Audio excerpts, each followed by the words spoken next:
ما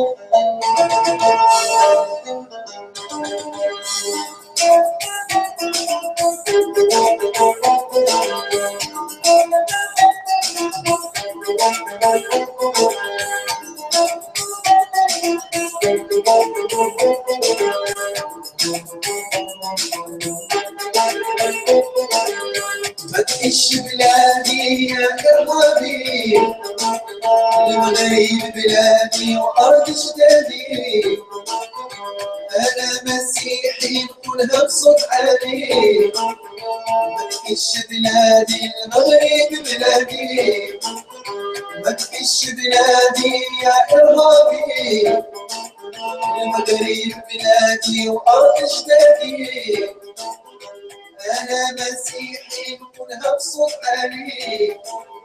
ما تقش بلادي المغرب بلادي، يا إرهابي يا إرهابي ما تقش بلادي، أنا مسيحي مغربي كلها بصوت عالي. يا إرهابي يا إرهابي ما تقش بلادي، أنا مسيحي مغربي كلها بصوت عالي.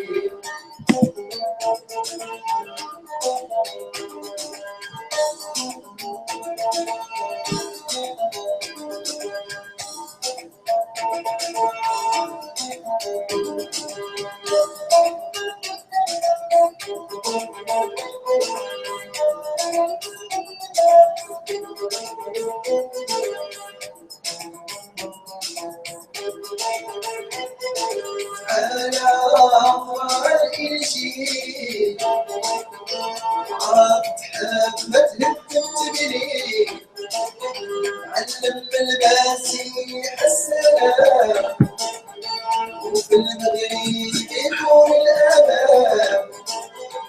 تعالى أمر الإنجيل عرفت حاب ما تهدم تبني، علم المسيح السلام وفي المغرب يكون الأمان.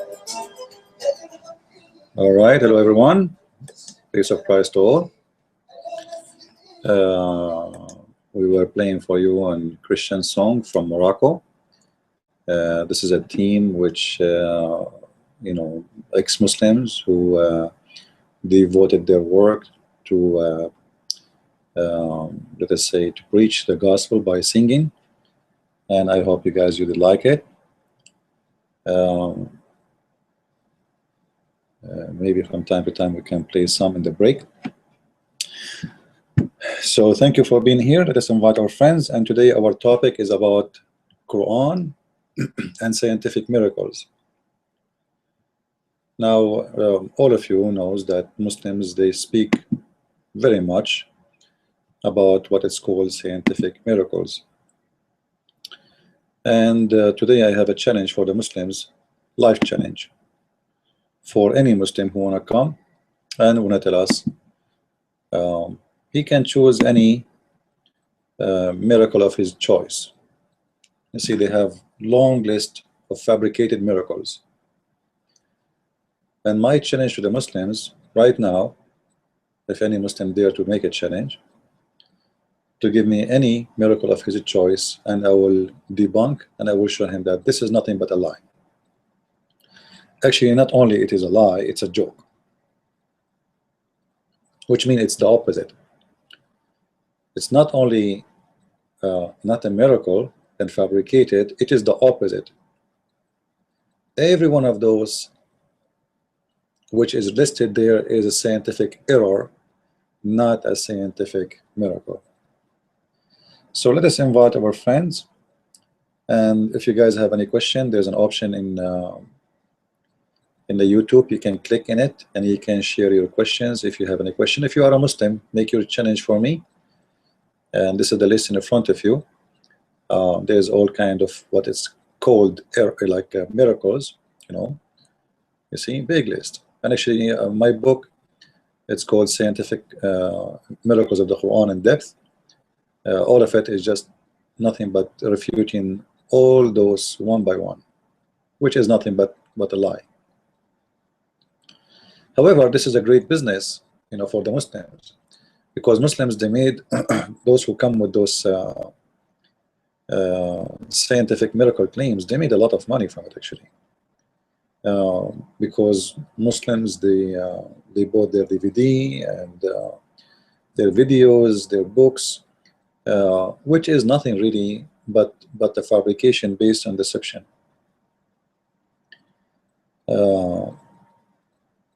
Now, as long as we don't have any challenge yet, we can, you know, if any of you guys, the one is watching, if there is something you want to talk about, just let me know which one of those topics. See in the screen. I hope the screen is clear.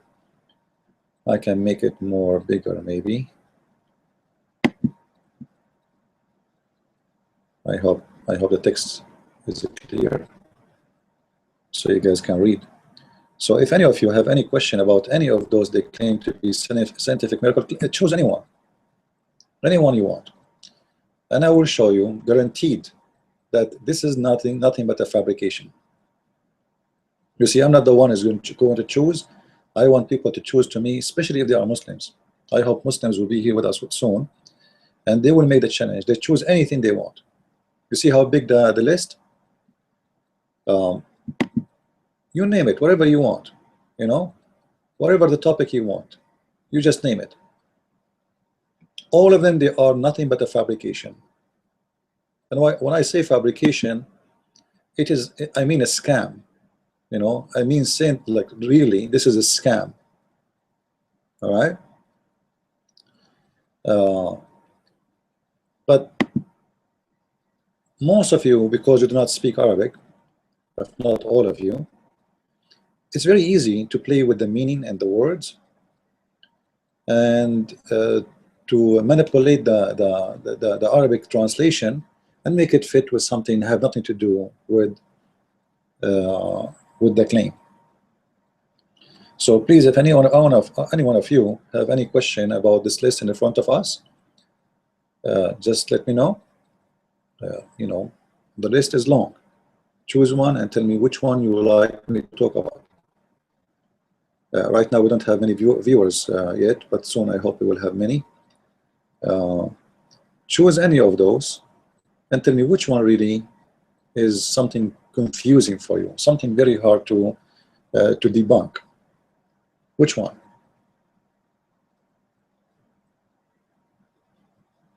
See, I'm moving the list for you guys.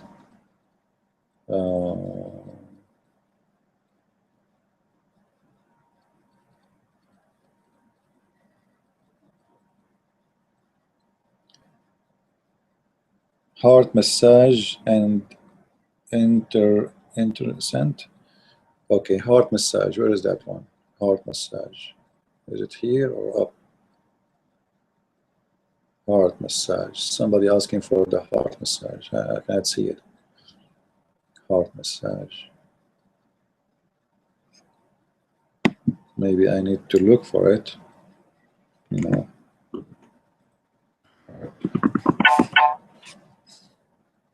I'm typing Arabic. Hold on.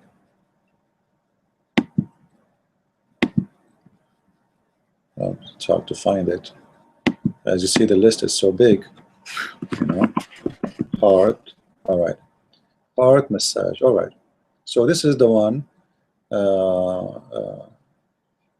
Someone asking, Matahari asking for it.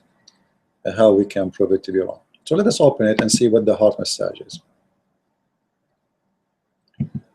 I'm clicking, it's not opening.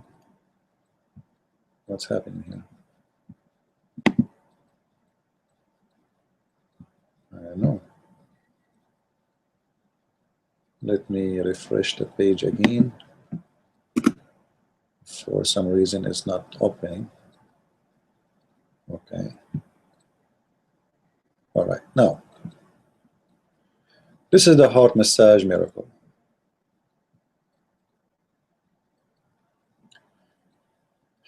Many miracles features the Quran. A few of the Quran proving it is the word of Allah. So you see, I have no problem with Muslims saying that this is the word of Allah, because if Allah is false God, that would make him a Satan. However, This is all like, you know, like lately they discover in the 20th century something blah blah blah blah about the benefit of the heart massage in the Quran, how this is happening, how the Quran knows something like this 1400 years ago. It's a clear evidence that the Quran cannot be the work of a human being. One of the verses that may be referring to the future is verse 73 of Surah Al-Baqarah. First of all, just to show you how Muslims, they fool you. You see, I advise you to learn. I don't want to say learn from me, but nothing wrong to say that, right? Learn from me how to read. You see, English is not my first language, right? But it doesn't matter really what language you are reading. As long as you can read it, you can understand it, then you read carefully. Look what they say to you here. Maybe referring. Is that a miracle or this is maybe? See, this is the start of the scam. Now, why they put maybe? Because later someone he knows, like me, he will come and he will get them busted, and they will say, see, we said maybe. We did not say for sure. We said maybe. Maybe yes, maybe no. All right. Now, let us read the verse together and see what this verse is saying. Remember when you killed someone and violently accused each other of it, and Allah brought out what you were hiding, we said, hit him with the part of it. In that way, Allah give life to the dead, and He shows you His signs, which means His miracles. So hopefully you will understand. The chapter of Al-Baqarah, chapter verse numbers 2, verse 72, verse 73. All right. So now, let us laugh together at this joke. First of all, if you read the claim there, this is what you need to do. You know, when somebody tries to fool you, it says here, this is the explanation of the miracle. Among the meaning of the Arabic term bibadiha, translated with part of it. What part of it? Bibadiha, what part of it? This is nothing true. And I will show you the translation. You know, bibadiha in Arabic. And anyway, let us read, and we will go later to the Arabic, and we will see what it says.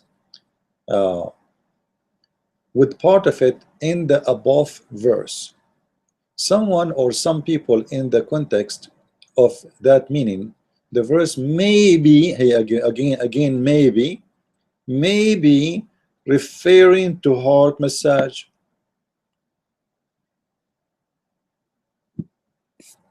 Striking the chest from above, which make it possible to restart the heart if it has stopped beating. Allah knows the truth. Unbelievable, unbelievable. All right. So here they are saying, well, today we know that if we do a heart massage, you know, like you put your hand in the top of the chest and you push up and down, up and down, which is like a massage, that can make the heart start pumping the blood again and start working again. All right.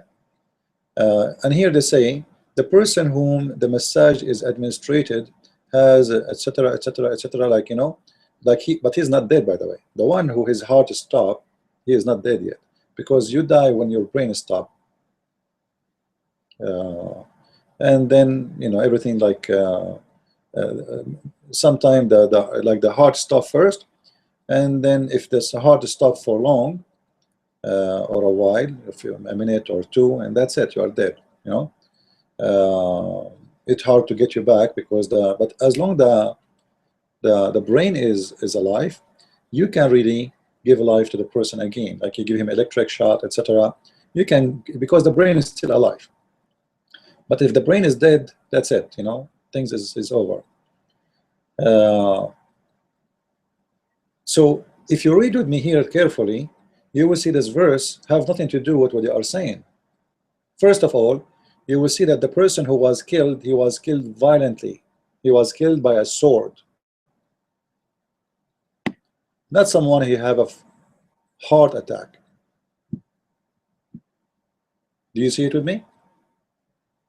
Like, do you see how easy to debunk them? Seriously, like, do you see how we do not need to do any effort? It's in front of us. They are talking about doing massage for heart, and that will bring life again to the one who died. This is a story about Allah telling his prophet, you know what? There's a guy who was killed. All right, we do not know who is the one who killed him. This is why the cow chapter called the cow chapter. Do you know why the cow chapter called the cow? Maybe most of you do not know. Surah Al-Baqarah is the cow chapter. If you go to Surah Al-Baqarah, verse number 72, 73, let us go here. Al-Baqarah 72, 73.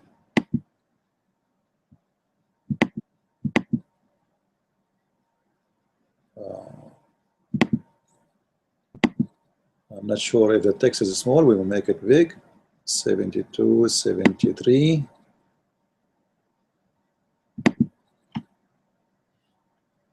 We will switch here, okay? We will make that text big. Here we go. That's good. I hope that text is clear, right? And when you kill the living soul, what happened? They killed. They killed. All right? It's a person who was killed. How people they kill at that time? By the sword. So this person is killed, not somebody have a heart attack. We give him a massage for his heart so he get back. All right? And if you read the rest of the story, you will see it's about Allah told his prophet to bring some beef, cow, you know, cow part, and beat the guy with the beef. How come they did not mention the rest of the story? Because it's funny and stupid? They are not talking about a massage. They are talking about beating the dead man with beef. All right? Let us show you. Let us show you how we expose the scammers. This is a scam, you know, this is nothing but a scam.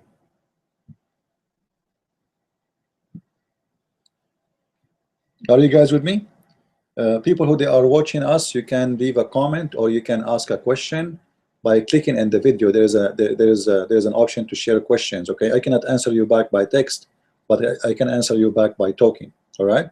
So if you have any comment or any question, feel free to share. So here it says, so we said submit him, the slain man. Do you see the word slain? Do you see the word slain? It's a slain man. It's a man who was slaughtered. But in the miracle, they are talking about heart massage, which means somebody died by heart attack, or somebody his heart stopped. So what happened here in this funny story? This is why I say every miracle there is a not only it's not a miracle, it's a joke. It's a proof Islam to be false. It's a fairy tale. He did beat the guy with the beef, and then the guy, he came back to life. You see, with part of it, the part of it of what? The beef, the cow. So when he struck with it, it is the tongue or the tail. They put the guy with the tongue or the tail of the cow. You believe it? If you want somebody to come back to life, they are talking about massage. Let me get some water. Sorry.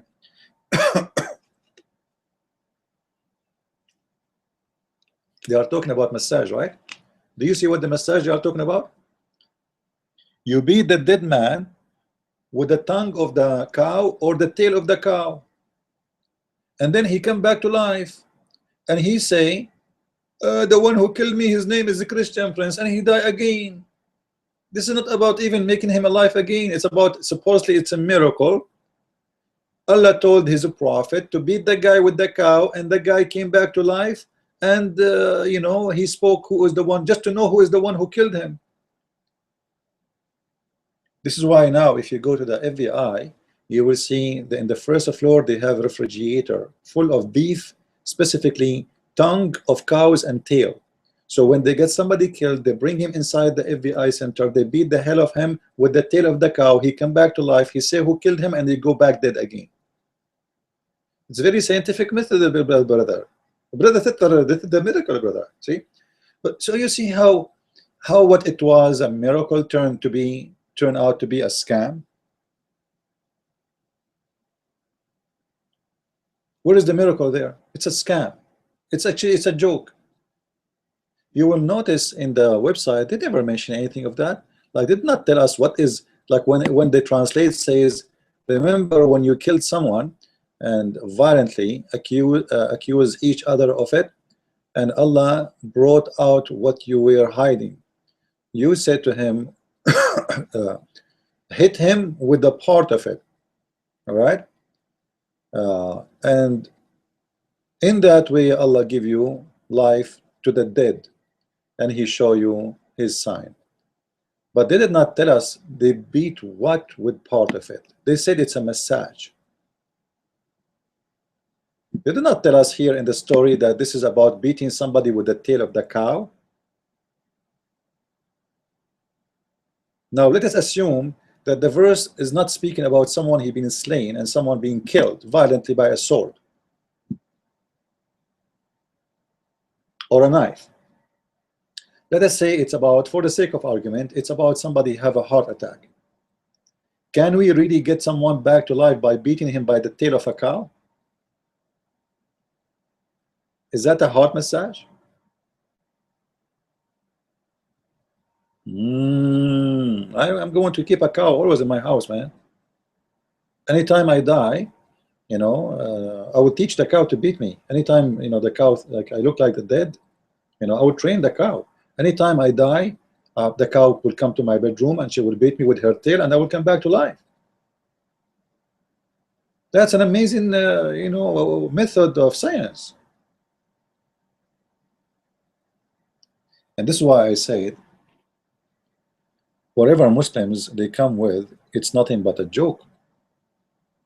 And this is why I am sure that whatever you choose, really, whatever the topic is, it doesn't matter really. We can prove it easy that it is nothing but a scam. And here it says, in that context, the striking of the dead body here in such a way as to restore it to life. But this is not what the, you know, the Quran says. Hit it, like the heart massage, you have to do it in a specific location. You have to hit, not even to hit, you have to push. There's no hitting there. You don't hit the person in his chest. You have to push down, up, release, down, etc. in certain location in the top of his heart, and that maybe will make the blood run again in the heart and come back to life. But the story here is totally different. The story here is nothing but a joke. All right, and the funny, they say to you, how Allah knows this in a book written 1400 years ago? Well, Allah knows nothing, you idiot. Nobody can bring people to life by beating them by a cow. And this person who was slaughtered, not heart attack. So here there's, let us count how many lies we discover. The person is not someone he died by heart attack, it's someone he was killed violently. This is number one lie. Number two, there's no heart massage there because you are beating the body of the person, not the location of the heart. You are beating him with the tongue of the cow or the tail of the cow. It's not my, I'm not the one saying that. I just showed you the interpretation which is coming from Muslims' reference. I have nothing to do with it. This is why the chapter of the cow, actually, the story is coming from here. The story of the cow is coming from here. All right. supposedly there's a guy, he was killed, and they want to know who is the one who killed him. So Allah gave the advice, okay, let us do this. Go and get beef and beat the guy with the tongue or the tail of the beef. Beat him, like just hit him, you know, and then he will come back to life. He will say two words, who is the name of the one who killed him, and he die again. As you see, he came back to life and said, so and so killed me, and after pointing out two of his cousin, he died. You see it? We do not need police, we do not need anything, you know, just all what we need. I don't know why people they make things complicated. We do not need investigations, we do not need fingerprints, video surveillance, you know, you don't need that, you know, just get, always when somebody get killed, get a tongue of a cow or a tail and beat the hell of the guy with that thing, and he will come back to life and he will tell you who killed him, and he will die again. And like, why you guys make it complicated? Well, because you guys are not advanced and not smart. Sorry. All right. All right. If you are smart, you will do what the Muslims do. None of your countries until now have this technology, which is coming from Allah directly, to beat the dead man with the tongue and the tail of the cow, and then he'll come back to life. And remember, this is why the chapter of the cow is called the chapter of the cow, because simply they did beat the person with the cow tail or tongue, and this is why he came back to life. You can read the whole story. If we go here,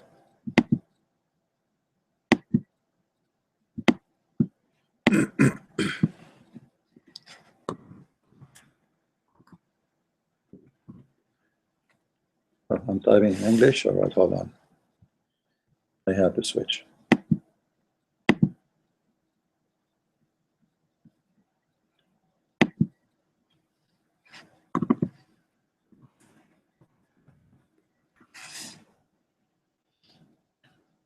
All right, this is the verse as we see in front of us.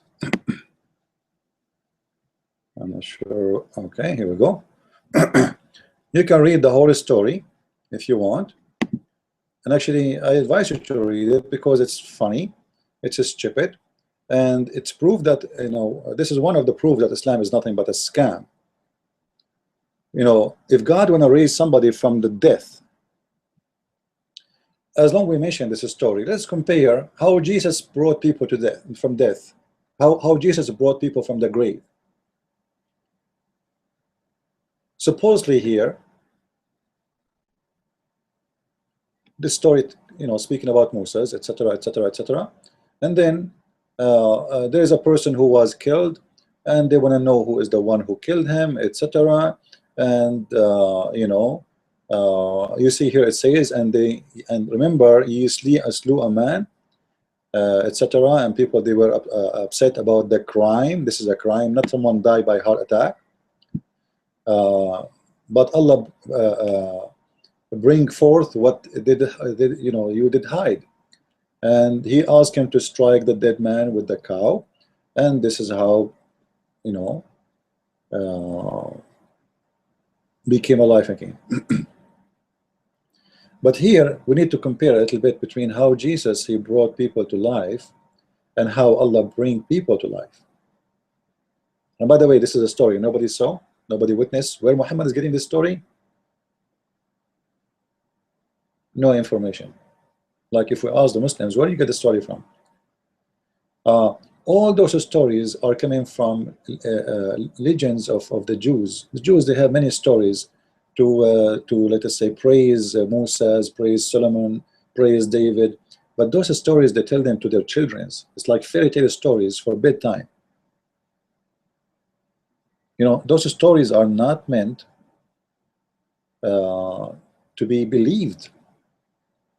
Like the story of Sulaiman and his flying carpet, it's in the Quran.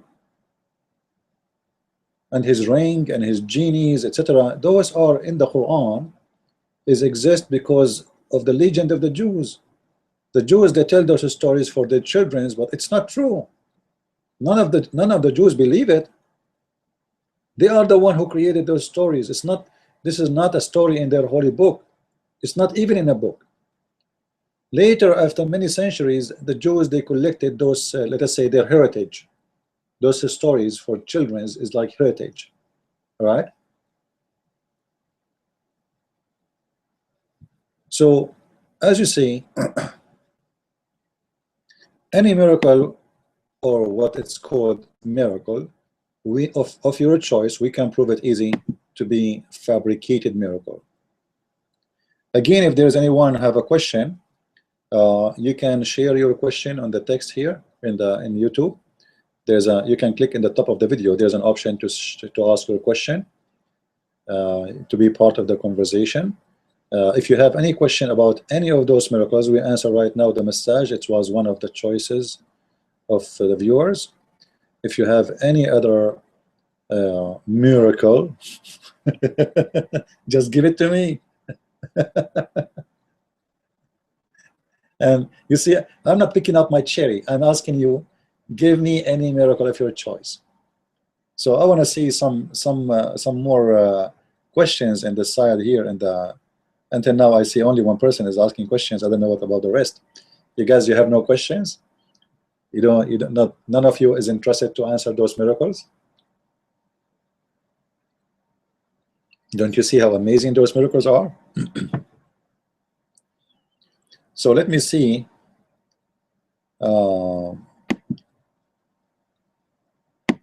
Let me see of you guys, some of you asking questions, if you don't mind. Choose any miracle you want. I want someone else, not Matahari already asked. I want someone else did not ask yet a question. So the list is in front of you. The list is big. Choose for me whatever you like. You know, I'm moving it up and down. You see, this is the list is made by Muslims, and this is their website. Give me one miracle you think it's hard to prove to be false, or anything you want. Which one? You see, I can choose by my own, but then the Muslim, they might say, oh, he's choosing the one he know it's easy to refute, right? And if you are a Muslim, challenge me. Give me from this list, or any, actually, if you have from outside, no problem. Give me anything you want, any miracle you claim to be a miracle. It's a challenge.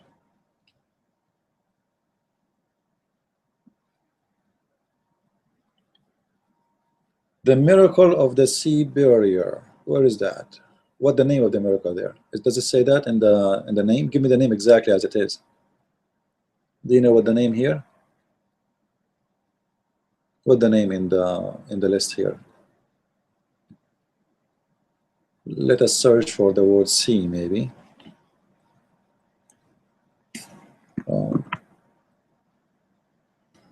Okay, here, sea. We need to switch to English. Because the list is big and it's hard to find out which one is the one we want to talk. Like we find out sea. The sea is not mingling. Is that the one you're talking about? Sahano? Is this the one? The sea is not mingling? All right, I think this is the one you're talking about. All right. Again, if you are a Muslim with us here, please give us any of your choice and we will refute it. All right. The sea not mingling with one another. First of all, here you will see, you will notice with me. Sorry. My allergy. You will see speaking about two seas. Two seas. It's not one sea.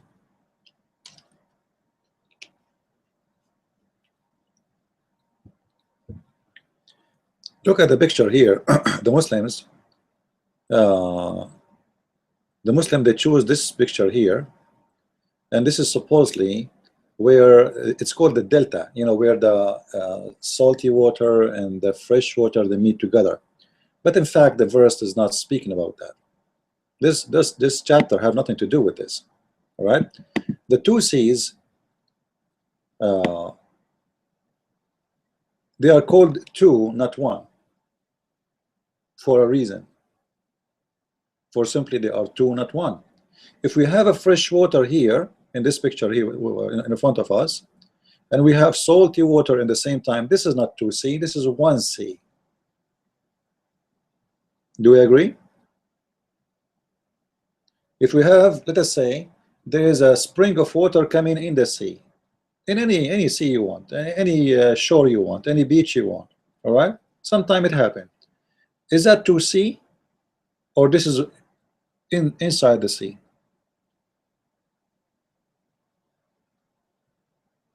Let us finish one by one miracle at a time. So right now we are answering the miracle of the sea barrier of Sahino. So as you see here, it says clearly that there is two seas, and those, they will never mingle together. You see, seas not, this is the title made by Muslims, but not by me. Seas not mingling with one another, which means they are always, they will not be mingling. Correct? But this is not what they are talking about here. What they are talking about, that the fresh water and salty water, it is going to take time to be mixed. They will mix at the end. If you add the fresh water in the ocean, it's not going to stay isolated fresh water. No. Simply you have a current of water, of a fresh water, and because it's current in that location, where is the current keep coming, it stay fresh. But every second the fresh water is mixing with the salty water, and the fresh water will not stay fresh water no more. It's going to stay to become salty. But because there's always more new water is coming, it's a spring of water, a river, so a new fresh water is coming. So for very little time, the fresh water and the salty water will not mix. However, this verse have nothing to do with this, and let us prove it. If you go to the interpretation, this is chapter 55, verse number 19 and 20, right? Let us go to the interpretation. Actually, I prefer to go to Ibn Kathir. Let us see Tafsir Ibn Kathir. Tafsir Ibn Kathir.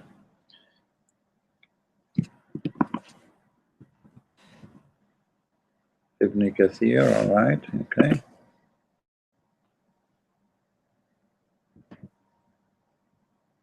Then again, we are going to take what happened to Tafsir Ibn Kathir? A new look. Anyway, this is chapter 55, verse number 19 and 20. So we will go there, and I will show you how we can expose the lie. 55. I will make the text big, don't worry.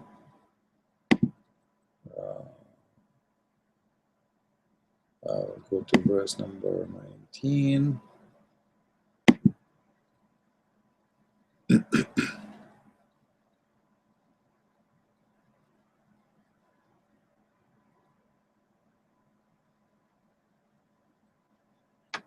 Yeah, sweet water, fresh water, and salty water, they have different weight, etc.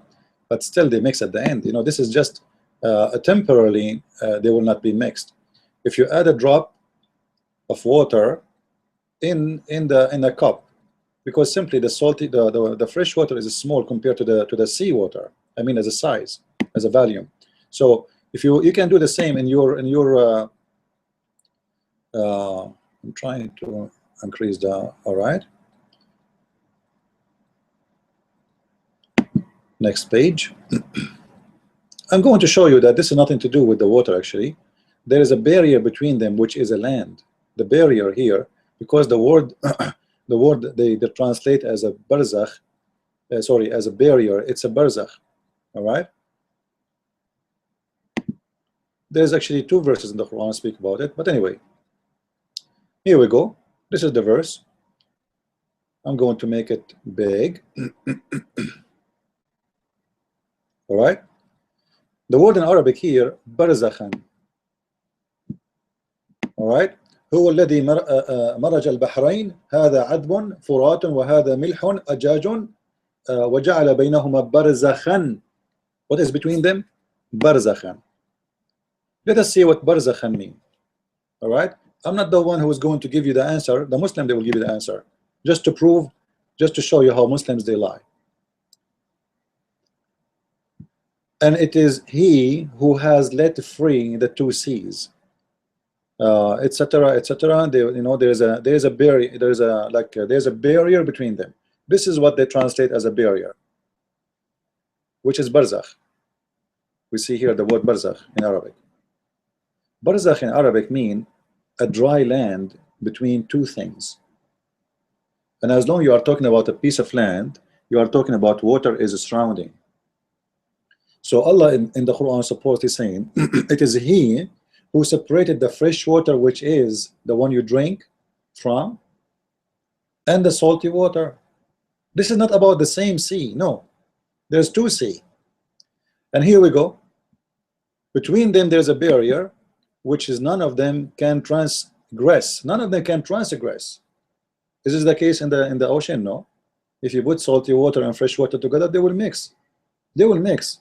But in the beginning they will not, for like until the salt like adjust in the fresh water, and then they will go and mix. Then, meaning he has placed a barrier of land between those two type of water. Do you see it? Do you see it? I'm not the one saying that.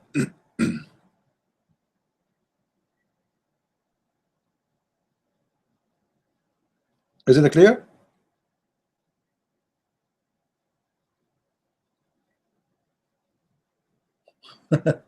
So why they are lying? Why they are lying? Why the Muslims are making it a miracle when it's nothing? What is the miracle there? Telling me there is a fresh water in the dry land, like lake or river, and there is salty water. They are not mixed. Actually, this is false. They are mixed. They are mixed. And I will tell you how they are mixed. Because the fresh water is a sea water anyway. It's a cycle. The idiot who made the Quran, he think that the fresh water is staying in fresh water forever. This is why it says will never transgress. The fact this is false. Because the sea water is the one by the sun, by the heat of the sun, will vibrate and became a steam, and then the steam will become a cloud, and then the cloud became rain, and then we have a fresh water. But they are very much mixed. Not only mixed, actually the salty water is the source of all the water. There's nothing called a fresh water.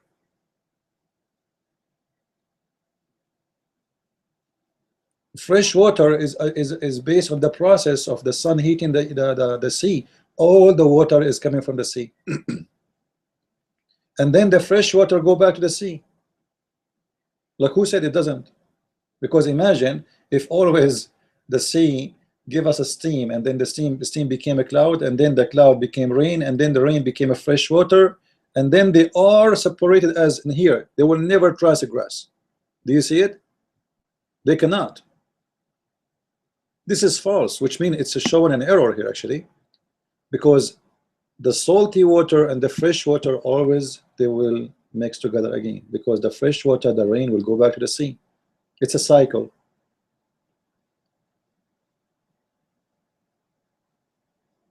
It is nothing but a cycle. You know, all the water is coming from the ocean.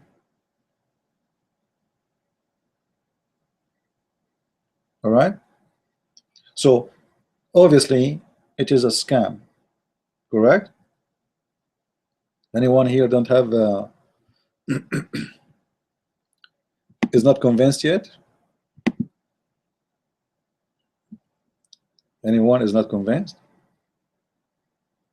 Yeah, actually I spoke about those miracles in my two books, The Deception of Allah and Quran and Science. And the reason I spoke about them, because there's many can be deceived. You see, you do not know how to find the information, even though like here now it doesn't take us really much of an effort, because even it's translated. Now Ibn Kathir, if I open my camera now for you and I show you the books of Ibn Kathir I have, and Ibn Kathir in English, you will laugh. Ibn Kathir in English is in a diet. Ibn Kathir, you know what diet mean? There is Ibn Kathir in English is very skinny. In Arabic is really big. So even the Muslim, they took off a lot of Ibn Kathir translation off, trying to hide the truth. Still, with whatever left, we can prove that Islam is a fabrication. And actually here, this is just a proof that this is a lie, and this is an error, because the fresh water and the salty water, they are not only mixing. The fresh water is coming from the salty water. The source of the fresh water is the salty water. According to this verse, the one who made the Quran saying that those would never mix and they are separated. There's two seas, and they will never transgress between each other. And why? Because there's a barrier between them. This is absolutely false. All right. Now, actually, if you continue here reading, you will notice there's something wrong there too. I don't know if you guys can notice. Anyone can help me?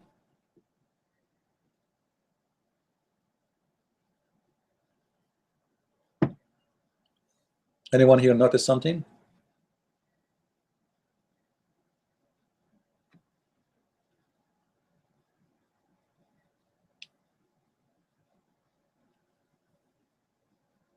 Who can help me here?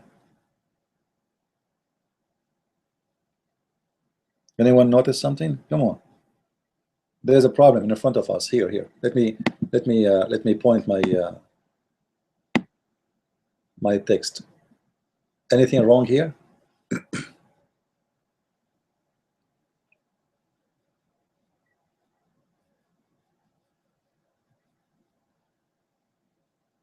Nobody knows?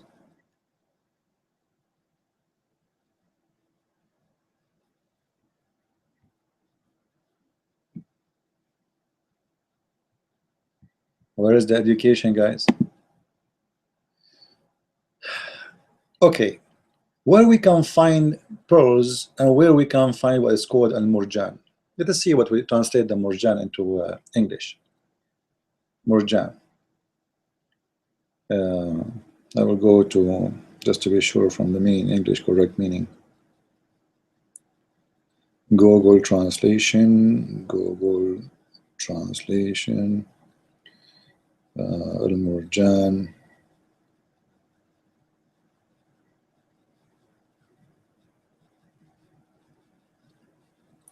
The coral, murjan is a coral. All right. Anyone notice what the problem here?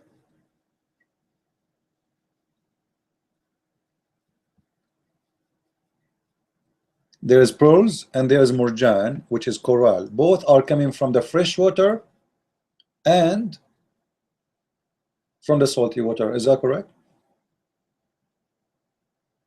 Where is the coral grow?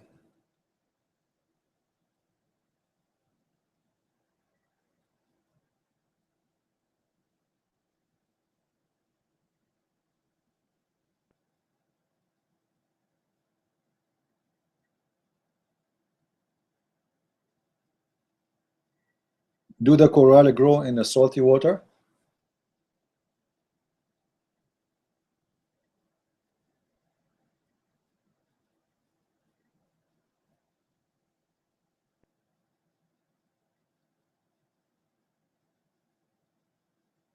Anyone can help me? Do the coral grow in a salty water?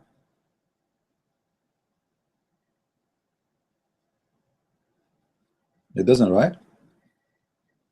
You notice here it says that guys, I will answer all your questions just one by one. Let's finish this one, and you can ask me the second one about any miracle you want. We don't want to talk about errors now. Actually, we want to talk about the miracles. So don't focus on the error. But as long as we are in this page, I want to show you why Muslims don't talk about this one? Because this is showing an error.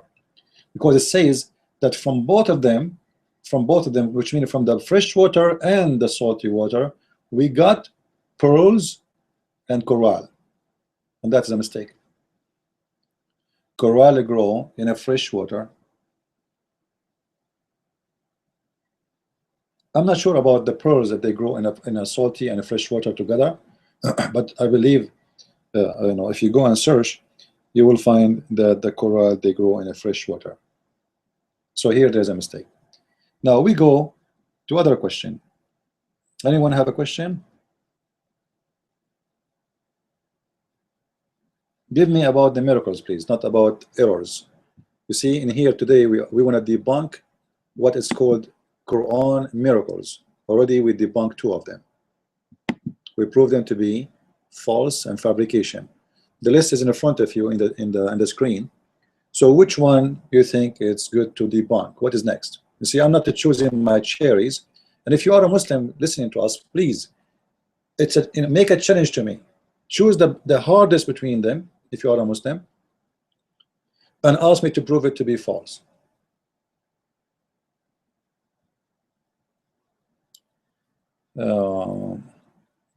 Let us see if somebody asked question.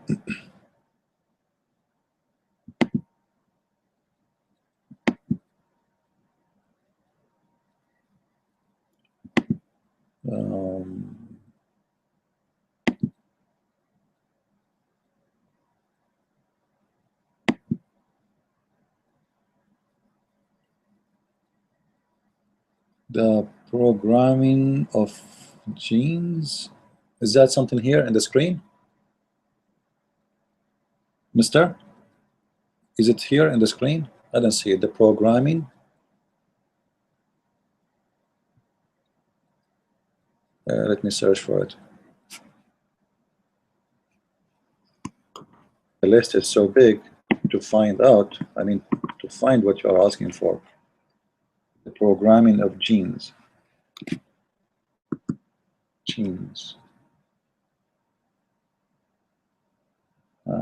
Still I don't see it. All right, okay, here we go. This is the one, right? The programming in genes. All right. I don't know what is that actually. Let me see. I don't remember I saw this one before, but let us see.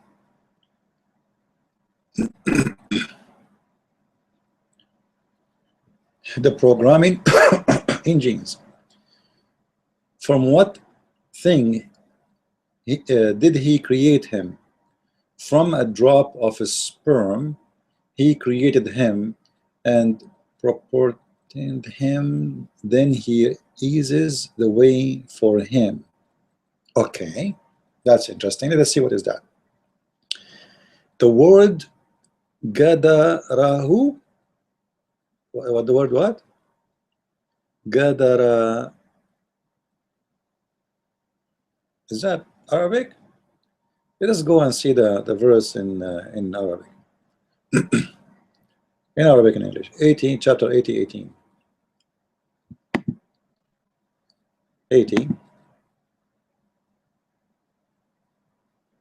I think he means qaddarahu. I'm not sure what. 80. 18. All right.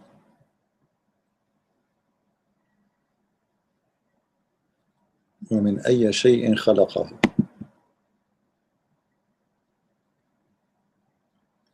From what thing he created him. All right. Then we continue. Let's go to the verse after. 19.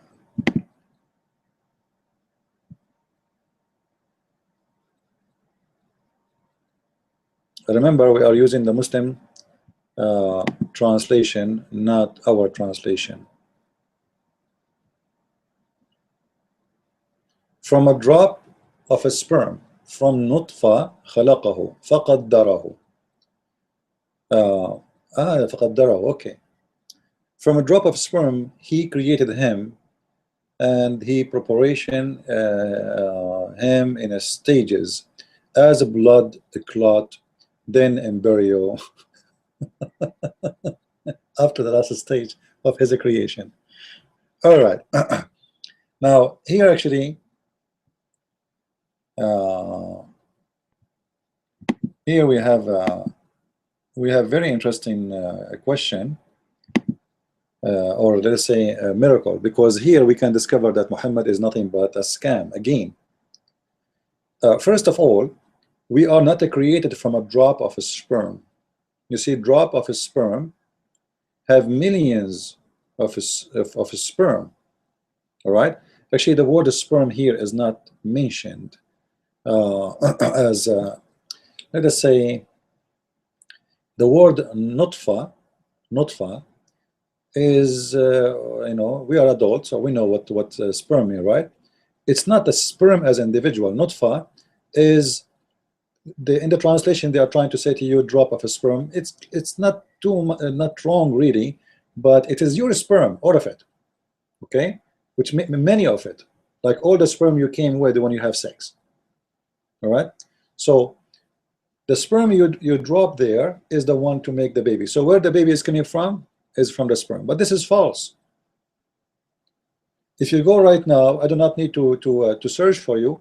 You can go and search right now, and you will see that the baby is not created from a sperm. According to this, the sperm is the one who transformed to be a baby. This is absolutely a stupid mistake. The sperm is not what will become the baby. The sperm go inside the egg. Only one semen, you know, semen of the man, not a drop of a sperm. One will penetrate the egg of the woman and will activate the egg, and the egg will start splitting cells and will be growing. So the one who will become the baby is the egg. The sperm have only two duty. Number one, to activate the egg. Number two, to transfer the DNA message. That's all. The sperm will disappear. There's no sperm will grow. According to this Quran here, the Quran will become a baby. I mean, the sperm will become a baby, which is absolutely false. However, in order to have a better understanding for this joke here, let us see, you know, what Muhammad said about that. So we go to Muhammad. Muhammad is the one who knows, right? Already we prove it to be wrong, by the way, because simply the sperm is not the one who became a baby. So Muhammad, he said,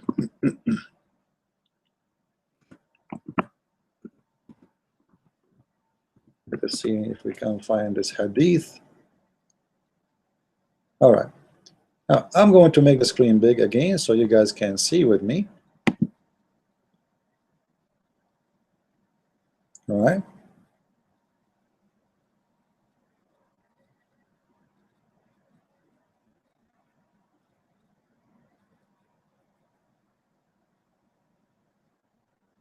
You see, all this hadith actually is about this story, but I'm trying to find you the hadith where it's giving you the numbers of days.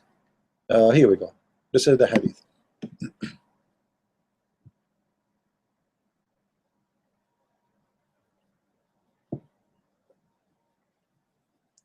Let us read together.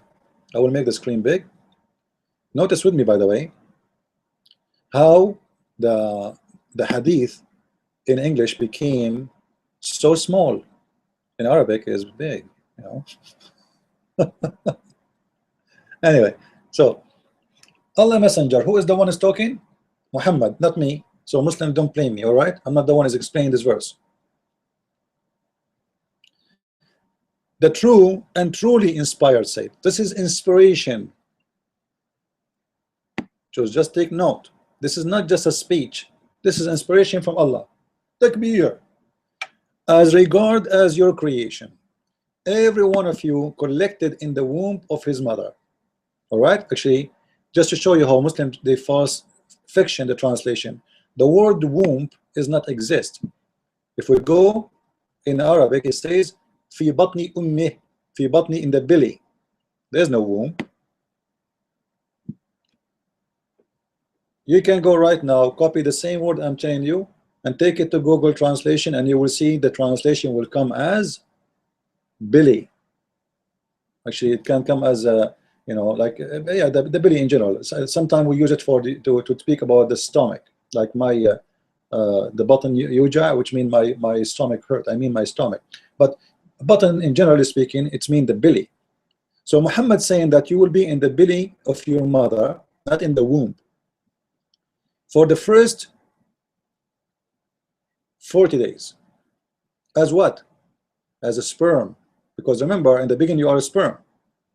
So 40 days as a sperm, and then you will become a clot for another 40 days. You see it?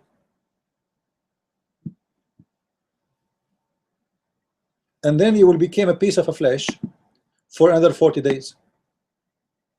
What the total is? Somebody give me the total. What is the total? We have a disaster now.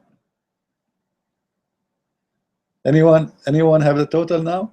How many days now we have according to this? 40, 40, 40. What is the total?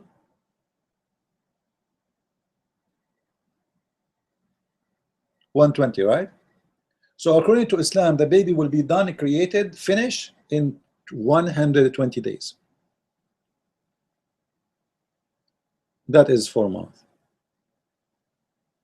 That's it.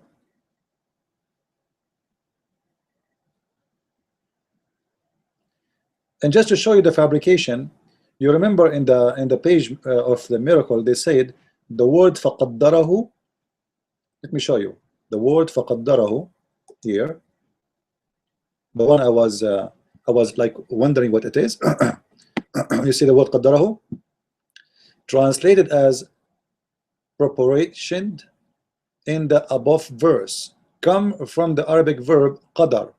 It translated as arranging, setting out, planning, programming, seeing the future, writing for everything in destiny by Allah. Okay. When the father's sperm call fertilities, fertilize the mother egg. You see in the Quran there is no egg, but here we mentioned the egg, no problem. Etc. etc. Determine the baby physical, etc. Each of those thousands of genes has a specific function. Okay, let me show you the fabrication here. So they want to say to you that the word qaddarahu mean the genes of the you know, the DNA. This is the DNA, brother. How Allah know the DNA? But the fact, this is nothing to do with this. The Muslim believe in destiny. You see, it says here everything in destiny.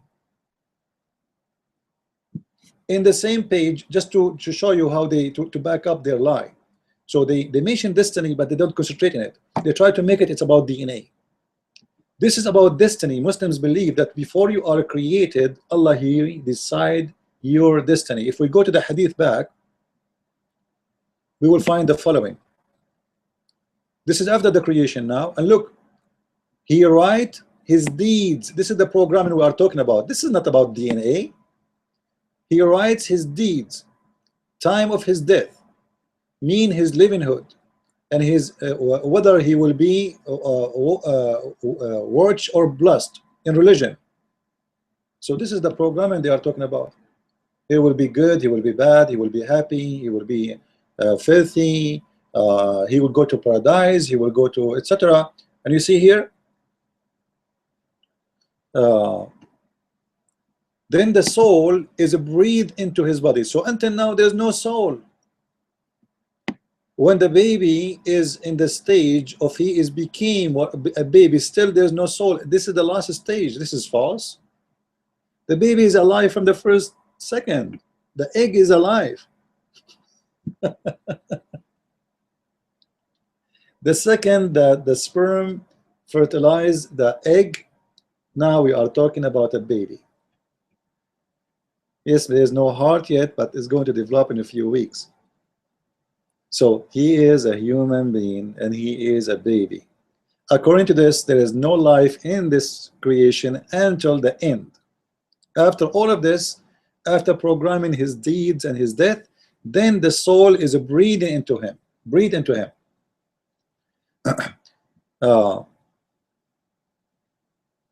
And here actually there's something funny about Islam. I encourage you to save this reference, and this is the Sahih Bukhari as you see in front of you. And here it says something is totally contradict what Muslims teach us. I don't know if anyone noticed. Anyone notice? If you continue reading, after you go here, start from here. Read. Tell me, what do you see here? Do you see a mistake there? There's a big mistake. And this mistake here is not about science, it's about the religion itself.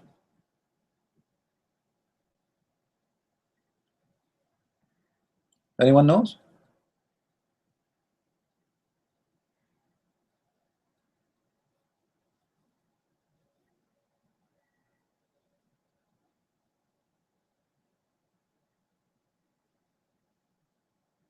Nobody? Well, you know, Islam asked the Muslims to do jihad to go to heaven. Islam asked the Muslims to do the prayer to go to heaven. Islam asked the Muslim to do Hajj to go to heaven. Islam asked you to convert to Islam to go to heaven. And then you find yourself, after doing all of this, you will go to hell. Read with me. Read it in front of you. Oh, stupid this religion is. So a man may do deeds which criticize, like a deed of people who will go to hellfire, and so much so that there is only a distance of a cubit between him and it, which means hellfire. So now there's a man who do the deeds of hellfire, and he's almost there. There's not even an arm between him and the hellfire. Like he's in the door of the hellfire. And then what been written by the angel, by the way, it doesn't say by angel in the hadith, written by Allah, not the angel. But as long as the hadith saying the angel is the one who's doing that, so it's the angel. What is written by the angel suppresses, and he start doing the deeds which is resemble the people of paradise, and he enter paradise. Wait. So it doesn't matter what you do. You pray, you don't pray.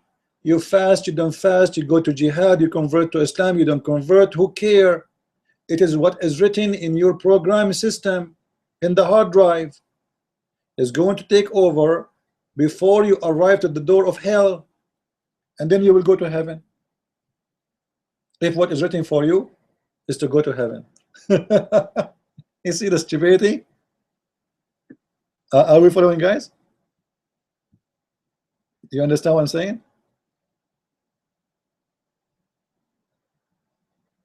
This is mean all of Islam is a lie. Why I want to convert to Islam at the end of the day is what is written for me will take over. Why I want to pray, why I want to do Hajj, why I want to go to jihad, why I want to die for the sake of Allah, why I want to do fasting, why I want to do circumcise, all of this is a lie, because what is written in my program is going to take over. And then he continue, you see the opposite will happen for someone else. Similarly, a person may do deeds which is going to resemble the people of paradise. This is a guy, he is doing work, good work, a Muslim, Osama bin Laden, brother. He is doing a good work all his life, brother. They pray to Allah, they kill Christians, they kill the Jews, they hate everybody, huh?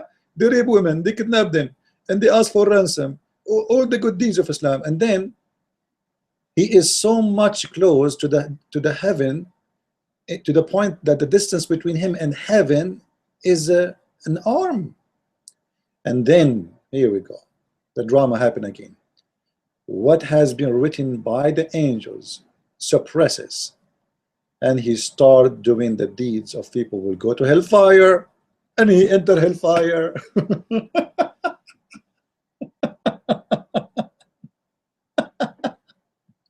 Seriously, Muhammad, seriously?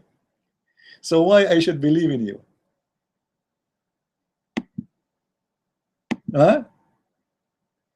So you see in the miracle how in the in here, they make it the programming about the DNA, when the fact here the programming is about your good deeds. If you read here, just to show you the deception of the Muslims, there's a huge difference between this and that. What does this have to do with the DNA?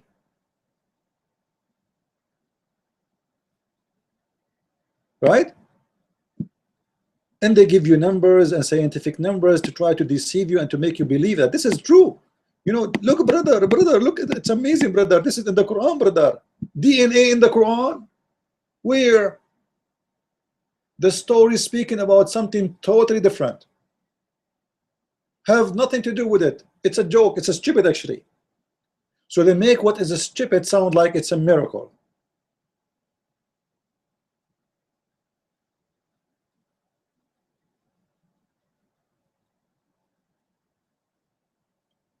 Are we getting the point, guys?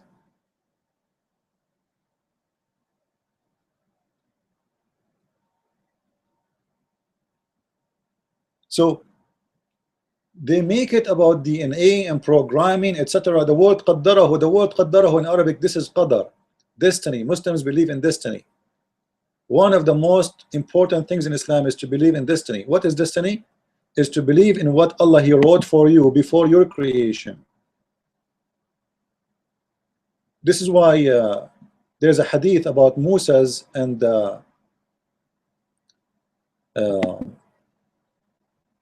Adam. Both they argue together. I will show it to you, but after we finish this one. So here, take a note. If somebody want to say to you Islam is a smart religion, this is a hadith will prove Islam to be a stupid religion, and whoever believe in it have to be have a mental issue. Because there's your good deeds, your bad deeds have nothing to do where you will go.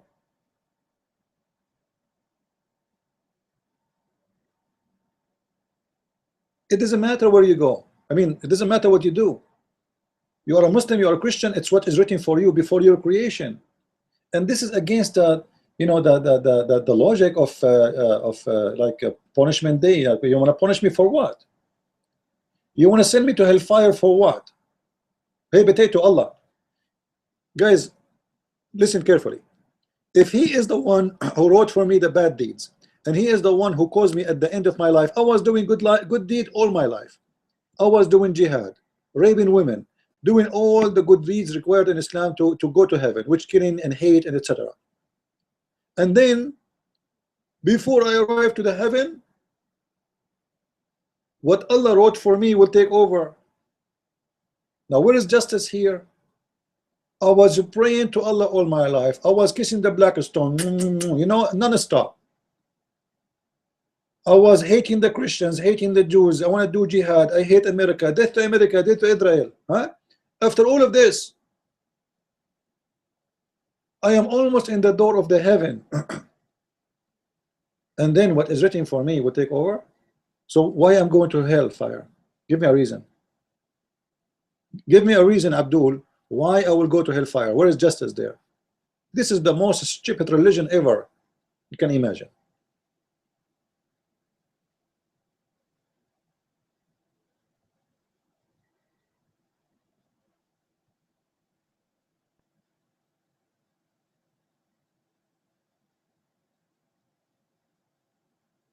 Are we following?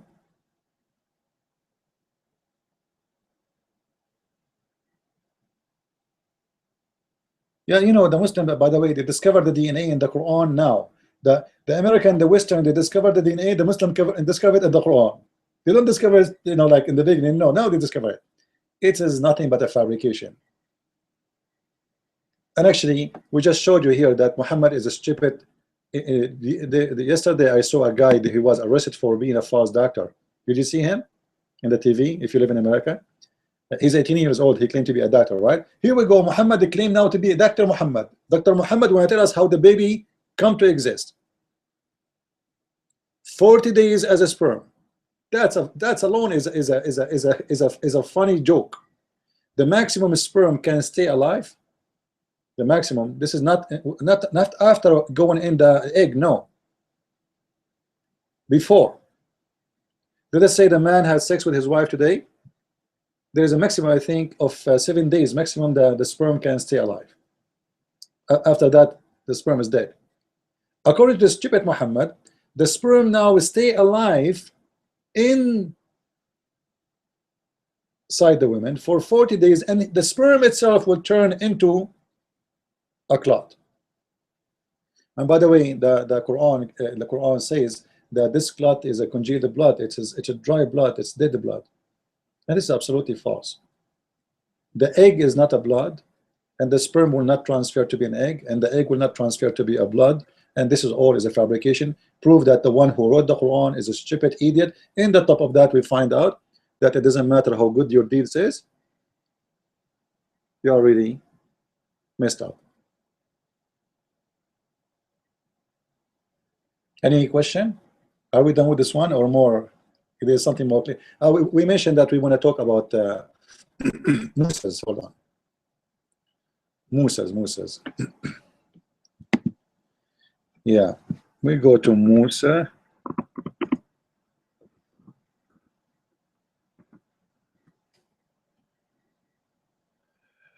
Let's see the story.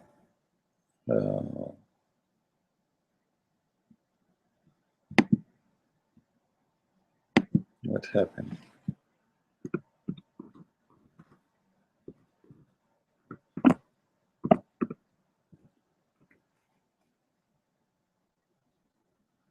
All right, here we go.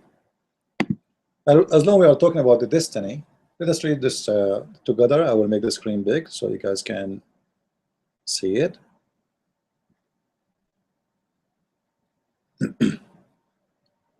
The prophet said, who is talking again? The big potato, the prophet of the Abduls. Brother Thitr, Musa argued with Adam and said to him, Adam, you are the one who get the people of the paradise by your sin. Oh, hold on, that's serious. Here we have a problem. We have a fight. Moses and Adam, I think they are in the barber shop, huh? In the saloon, in the barber shop, and they are coloring their hair. And Adam, because Adam have a gray hair, he's very old, and Moses is shaving his beard. All right. So Moses look at Adam. He says, Adam, brother, you are the one. You know, you get the people out of paradise by your sin, and that's made them miserable. And look what Adam said, man. You look at him. He said, "Oh, Moses, Habibi Moses, what's wrong, Habibi? Huh? You are the one who Allah selected as a messenger, and he is the one direct talk to you. Allah spoke to you directly. He called you by your cell phone. Never happened to anyone, brother. How you say such a thing? You blame me. You blame me for a thing which Allah has ordained for me before He created me." And then Allah Messenger further said, so Adam overcome Moses by this argument. So who won the debate?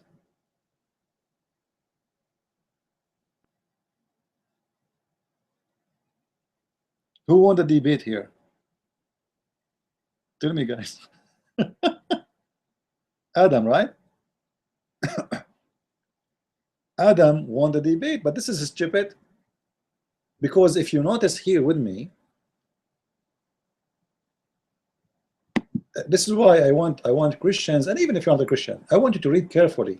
I want to use your intelligence. You know, all of us, we have a special, like we have a lot of intelligence, but we don't use it. We just read and go. You know, like reading is the same as fast food. We read and go, and we don't see any story there. Okay, you know what? Adam and Moses are arguing. No, there's a problem there. There's a big problem. Moses believed in the original sin. Because when Moses accused Adam that because of you we are out of heaven, that means Moses accused Adam, and his accusation based on his belief in original sin. Moses is not a Muslim. Muslims refuse original sin. Muslims believe in destiny. Correct? It's in front of you. It's written for him both before his creation. Adam saying to Moses, are you blaming me for what is written for me? before my creation?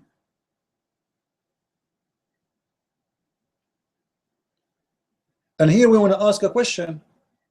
How Moses was a Muslim prophet, but he believed in Christian belief. He believed in the original sin. And remember, this has happened after his death, because Moses and Adam, they never met. This is supposedly after death, which is a funny story. You remember when Muhammad, he went to the seventh heaven on the top of his donkey, flying donkey? He found Moses and Adam there, and even Jesus was there too. All right. So Moses, all his life, he believed in a wrong belief. So Allah was calling him by direct call for what? He never explained to him the original sin. Moses was teaching all the Jews original sin falsely, when the original sin is not true. Because according to this, who is the teacher of the Jews? If we ask the Muslims, Moses was a Muslim at that time, right? Okay. Who is the teacher of the Muslims at that time? They would say Moses. Okay, thank you. What Moses was teaching them at that time, based on this, it was original sin. And that is a very Christian belief. And that means Moses is not a Muslim, as Muslims they claim. And the proof in front of your eyes. Secondly, here, we see the stupid story again coming. Says, Adam, he won the argument because says to him, how you can blame me for what is written for me? Okay, Muslims, hold on. Why you blame me for what is written for me? I am a Christian prince. Allah wrote for me what I'm doing right now. You know what I mean? Hey, Abdul, brother, if Adam, he is brother, sister, the Prophet Adam, brother, he did not commit sin because he liked him, but Allah, he wrote in his dictionary, like in his hard drive, he wrote for him that Adam, you have to do sin, and this is what is written for you. So what Adam did is not something we can blame him for. And as you see, Muhammad, he takes the side of Adam and he says Adam won the argument. Then we cannot blame anyone for his sin. This is the most stupid thing ever. So why you call it sin then? Because according to this is the sin of Allah, not the sin of Adam. If Allah is the one who wrote the sin for Adam, this is mean the one who did the sin is Allah. The sinner is Allah.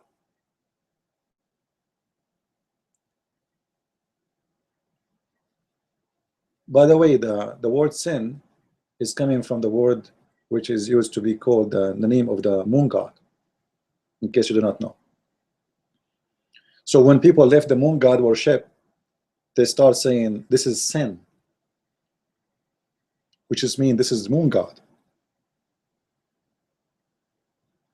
This is forbidden. It's not good. All right. So the word sin is coming from there, and actually it's coming from the Aramaic. You see how much the Aramaic they have impact in your life.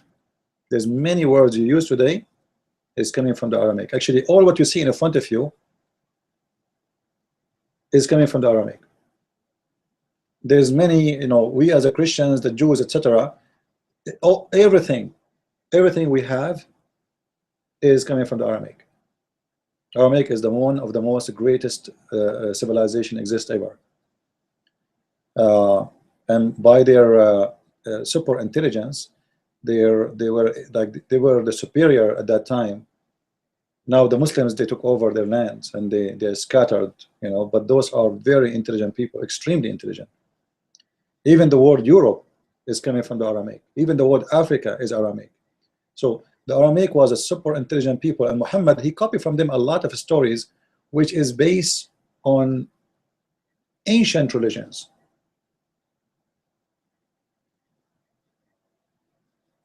That the moon god, he is the one who ordained for you where you will go, what you will do. Like, if you go and study about the Sabians, I don't know if you know the Sabians. The Sabians, when they have a baby, he's born. The Quran mentioned the Sabians too, right? So when the Sabians, they have a baby born, they don't give him a name right away. The Sabians, they will go and they will do calculation for the date of his birth, the name of his father, the name of his mother, and the timing of the birth, which means not only the day, like what time, 2 o'clock, 4 p.m., 6 p.m., etc. All right. And based on that, they have books, which is a book about astronomy. All right.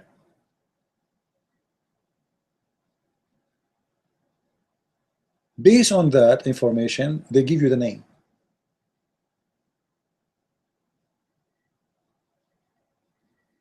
Why? Because they believe that God, He designated for you your name. Your name is written there already.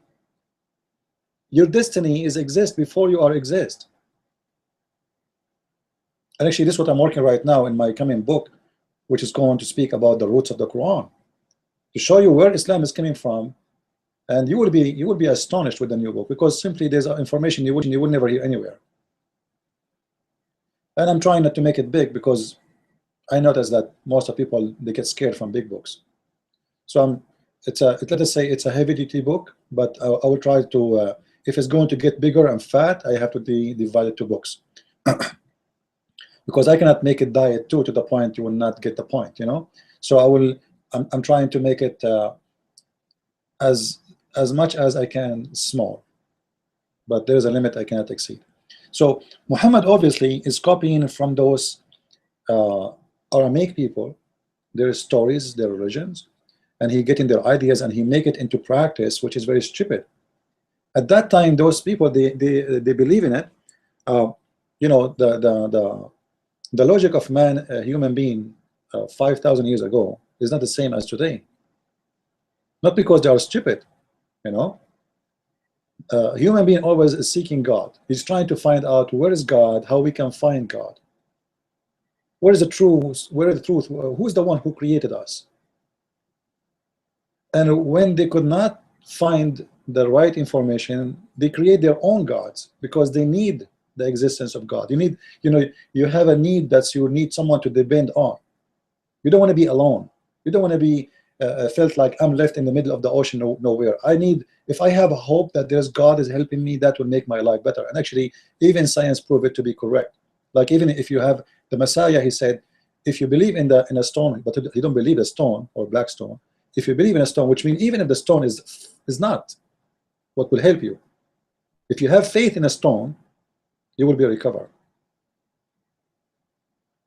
Which means that faith is extremely important to help a human being to survive, to accomplish things, as a motivation, as a reason to stay, to live. And this is what the Messiah is speaking. This is why, you know, sometimes if I want to compare between what the Messiah he say and what the prophet of the Abdul he say, it's funny, it's stupid. We cannot even compare. Go and take any pages in the Bible and read what Jesus said, and take this Abdul here, the prophet of the Abdul, and you will laugh to death when we compare. Like, how come we don't see the Messiah saying such a thing like this? Stupid thing like that. It's impossible. Simply because Muhammad, he have nothing of his own. Muhammad is not even using his brain. He's not even using a knowledge, you know. He is using what people say to him from all generations, old religion, the Sabians, the Mandiya, they call them al-Mandanayin. Actually, if I go to YouTube, maybe I can show you something. You will see how much he copied from As-Sabians. Let us switch to Arabic. As-Sabia.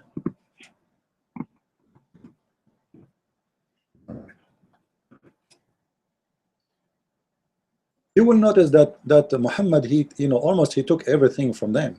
You know, I will try to find something small video about them.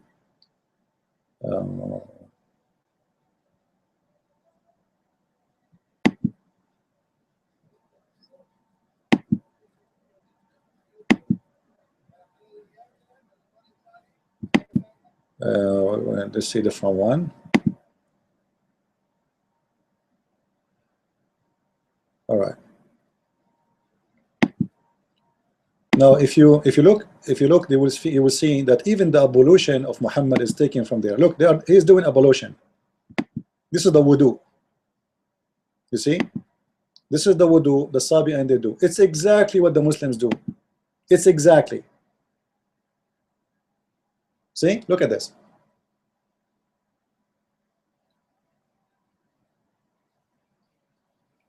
I hope the video is clear.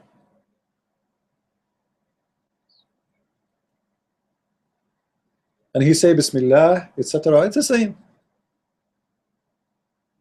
You see, this is what the Muslims do. Go and see how the Muslims do ablution, and those are exist thousands of years before Muhammad. So there's no way we can say that they are copying from the Muslims.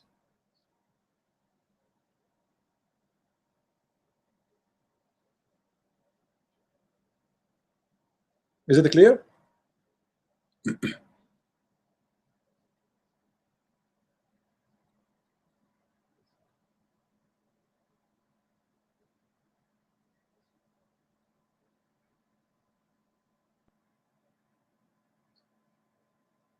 Any comment about this?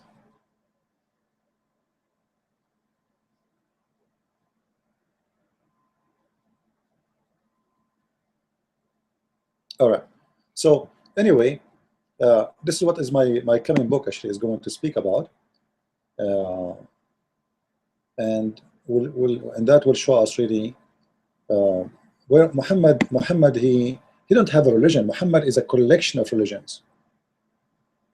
You see, Muhammad he took from everybody, from the Sabians, from the Persian, from the Hindus, from the Christians, the Jews, everybody. And then even the word Islam is not coming from him. Islam is a name of a person. Muhammad he hijacked it. The name of Ar-Rahman is not you know not his name, is not the name he came with. So this is what my book is going to focus about. It's going to be very interesting, but it's giving me a very hard time because everything I have to put there is based on translation. Well, you know, all the source we have is Arabic, and we are reading an old, let us say, a classic old Arabic, which is not easy to translate to make it fit with the English. All right. So this is why it's really the process of working in the book is not that fast. However, this book will be very, very good. And mostly I'm going to correct maybe the roots of the Quran, something like this, the roots of Islam. We will see. Anyway, do we have any other question? Let us see here if there is any question in the side.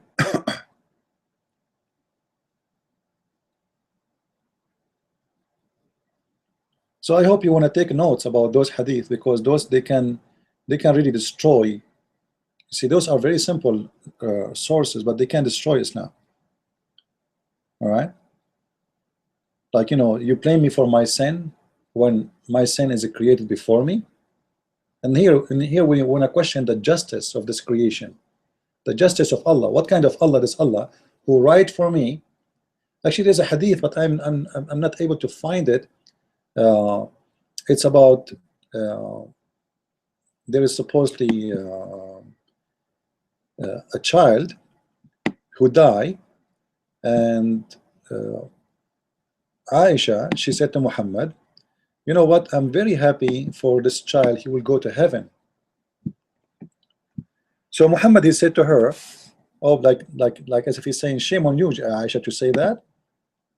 Why do you think the child will go to heaven? She said, well, he is a Muslim child and he commit no sin. So Muhammad, he said to her, well, you know what, it's not what he commits sin or not will decide he will be in heaven or not. It is what Allah wrote for him in his destiny. I'm trying to find the hadith out of hadith.com or Sunnah. I can't find it because this is a very important hadith too. All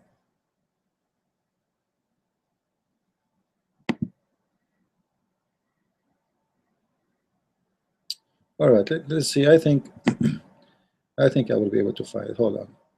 Before we change the topic. Um,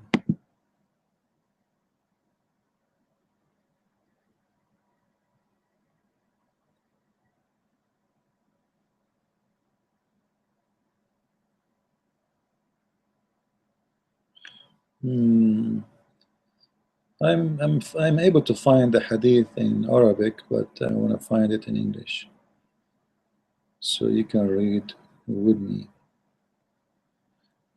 Let us try here. You know, there is endless numbers of hadith. So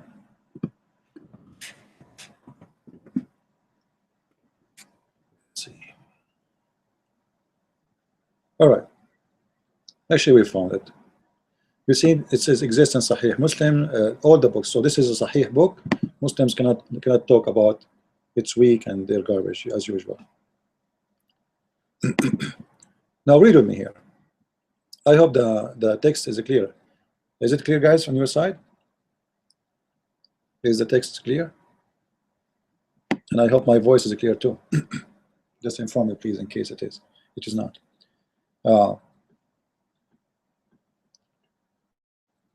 If you read with me here, you will see Muhammad and Aisha, they are coming back from a funeral. Aisha, she said, there is a happiness for this child. There is happiness for this child, who is bird from amongst the birds of paradise. So Aisha, she is assuming that this child is going to be a bird in heaven. Why he will be bird in heaven? Because he commit no sin. And that's very logical. Actually, Jesus said in the Bible, if you don't become like those children, you will not enter the kingdom of my Father, right? Which means Jesus saying clearly that children, they will go to heaven. The reason you are not in heaven because you commit sin. A child is innocent and he commit no sin. So if you don't become like them, you will not enter heaven. Which means he's asking us to work in ourselves to go back to be innocent like the children's. Now, Aisha assumed that the child will go to heaven and he will go to paradise, as you see. And by the way, just to take a note here, the word in Arabic for paradise is not the same as in English. It is Jannah. Jannah. Jannah is not really what you think about heaven. You see, the Muslims in English, we use same terms. Like we use the same theft, but theft in Islam is not the same as theft in Christianity. Adultery in Islam is not the same adultery in Christianity. Like in Islam, you can touch a woman, you can kiss her, you can play with her private part, she can play with your private part. As long as you don't have intercourse, this is not adultery in Islam. This is called al-lamam. So Islam have different terms and conditions, let us say it this way. So don't mix your background with Islam. Islam is totally different. So when you say paradise, they don't mean your paradise. Paradise of Muslims is Jannah. Jannah is a garden. And that garden, it exists on heaven since the beginning, which means Adam and Eve, they were not in the garden in the earth. Like the Bible speaks about the Garden of Eden. By the way, Eden is a name was given to a city based on the story of the Garden of Eden, but this is not the Garden of Eden. So don't confuse yourself about the city of Eden and says, oh, this is Eden. Right? No, this is a name was given to the city long after the story was known. So the Muslim, they have their own garden, which is in heaven, and this garden is trees, fruits, rivers, you know, river of milk, river of honey. Even Muhammad, Allah, he gave him a promise. If you go to the chapter of Al-Kawthar, Allah, he promised him a river of sperm, because a guy, he accused him that he have no penis.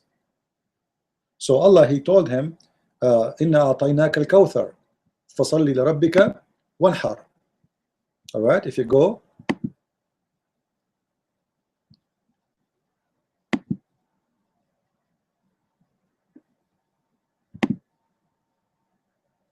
this is the chapter of Al-Kawthar.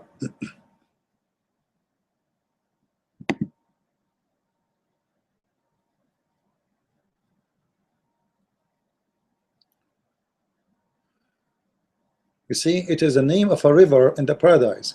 But the fact in Arabic, it says more details. This river is white like milk, and this river will give Muhammad the ability for sex. Because remember, the whole chapter, it's a very funny chapter, by the way, because it's just a few verses. All right, I think it's 3 verses, right? 3 verses. Let us see, if I'm not mistaken. It's not opening. I'm trying to click, but it's not for some reason. Oh, it's open. Here we go. It's 3 verses. You see, a guy, he accused Muhammad that he don't have a penis, he cannot have kids another way. All right, so Allah told Muhammad, you know what, in the heaven I will reward you for this. I'm going to give you a river of a sperm, not only a penis. And I don't know if you remember, I told you before a story where Muhammad, he said, I was the most weak between all mankind in sex, and then I invoked my God Allah, and he sent me a dish of shish kebab. It's called al-kufayt, and after I ate it, I get the power of 40 men.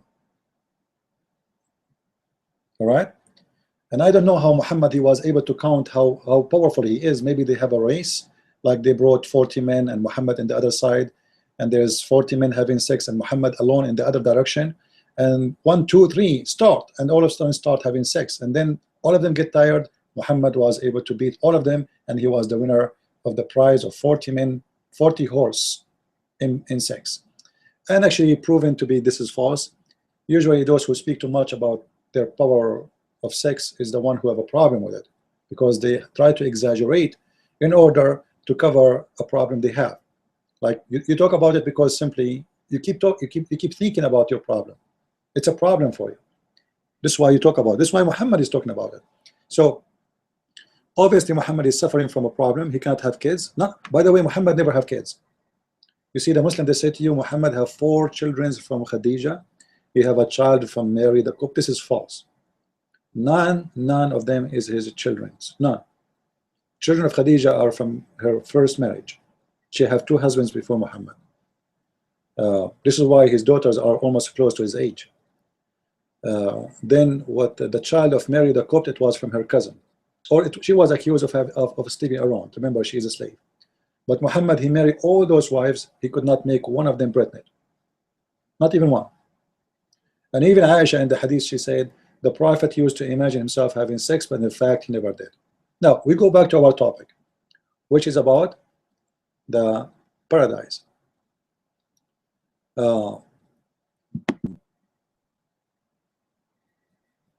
Aisha assuming here that the child, because he commit no sin, he will go to heaven. Thereupon the messenger said, don't you know Allah created the paradise, and he created the hell, and he created the dwellers for the paradise and the denizens of the hell, which means he will not go to heaven. We don't know. Allah created who will go to heaven and who will go to hell. It's not you. It's not because you commit sin or not.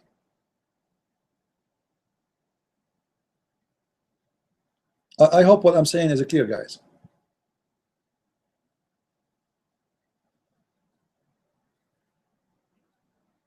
Is it clear?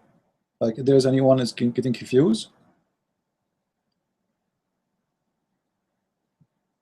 This is a child who never commit any sin, but yet there's no guarantee he will go to heaven or to hell. This is why we say, as a Christians, in Christianity, we believe we are guaranteed to go to heaven.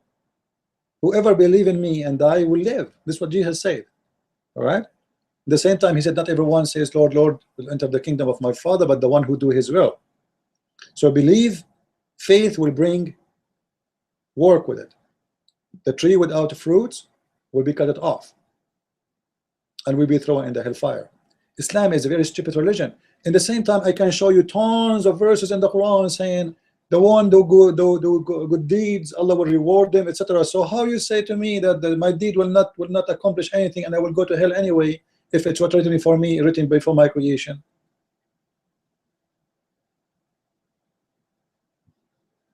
Islam is a religion of stupidity. Like they say to you, the Muslim, they say, well, how come the Quran does not have contradiction? What do you mean doesn't have contradiction? This is the book of contradiction. This is the book of contradiction.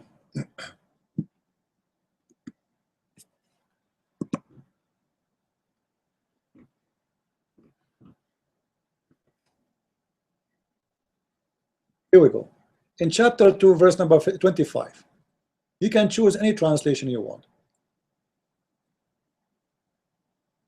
There's many verses, by the way, all of them proving the same. Chapter 2, verse number 82. Chapter 2, verse number 2. By the way, it's the same words repeated over and over and over and over. Like, you know, why you are repeating the same sentence? The same sentence, read it. In وَأَمَّا الَّذِينَ آمَنُوا وَعَمَلُوا الصَّالِحَاتِ etc. وَأَمَّا الَّذِينَ عَمَلُوا الصَّالِحَاتِ etc. وَأَمَّا الَّذِينَ عَمَلُوا الصَّالِحَاتِ etc. It's the same. The same statement repeat over and over and over. However, if we examine it, we will see that this is contradict what you are saying, that Allah will make destiny for you. It's not really what you do. You see here it says, but those who have faith and work righteousness, they are the companion of the garden. So he promised you, if you do righteousness, you will go to the garden. But this is not what, you know, like a different verse in the Quran, where it says that Allah, he make your destiny before your creation. And this is what Muhammad is saying in the hadith. And we showed you that your righteousness will not help you. What is written by Allah is going to take over.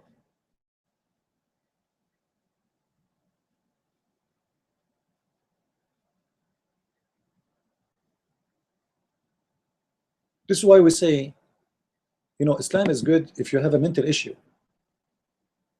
Seriously, if you have a mental issue, Islam is good for you, because, you know, Islam is a religion of nothing. You have no idea what this religion is about. You cannot even determine what this belief is about. Is righteousness is good? Yes and no. Quran say yes, different verse in the Quran says no. Hadith says no. Hadith says yes. I can show you from the same hadith where Muhammad is asking them to do righteousness. And what is righteousness? To donate for him. Hey, by the way, guys, don't forget to make righteousness and donate for me, all right?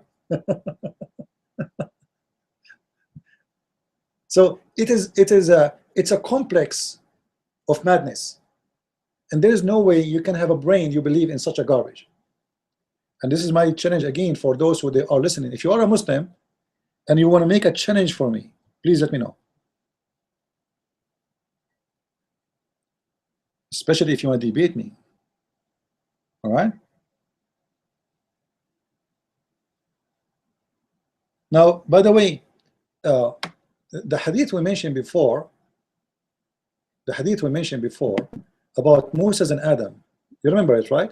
Moses and Adam, they are arguing on who is the winner, who is the loser. All right? This hadith, if you remember it. The English is not coming. I have a question here. Why Adam is in the heaven?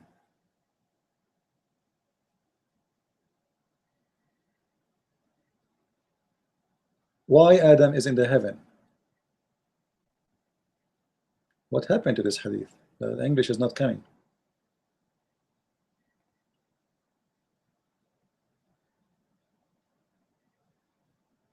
You know what I mean? Adam commits sin. Allah kicks Adam from heaven for what? For committing sin. Thank you very much. Why Adam is back there? I'm not sure if you are getting my idea here. Okay, if you will go to heaven anyway, if it's written for Adam to go to heaven,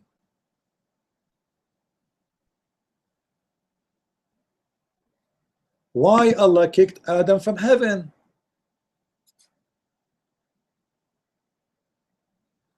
You know what I mean? Allah, he kicked Adam from the garden. the garden. Adam is out. For what? For he commits sin. Hold on. There's a story here saying that Adam commit no sin. It is Allah who wrote it for him. So number one, Allah is stupid because he punished Adam for no sin. It is him who made the sin happen. Number two, Adam right now is back in heaven. Hold on. Why you kicked him out if he's going back?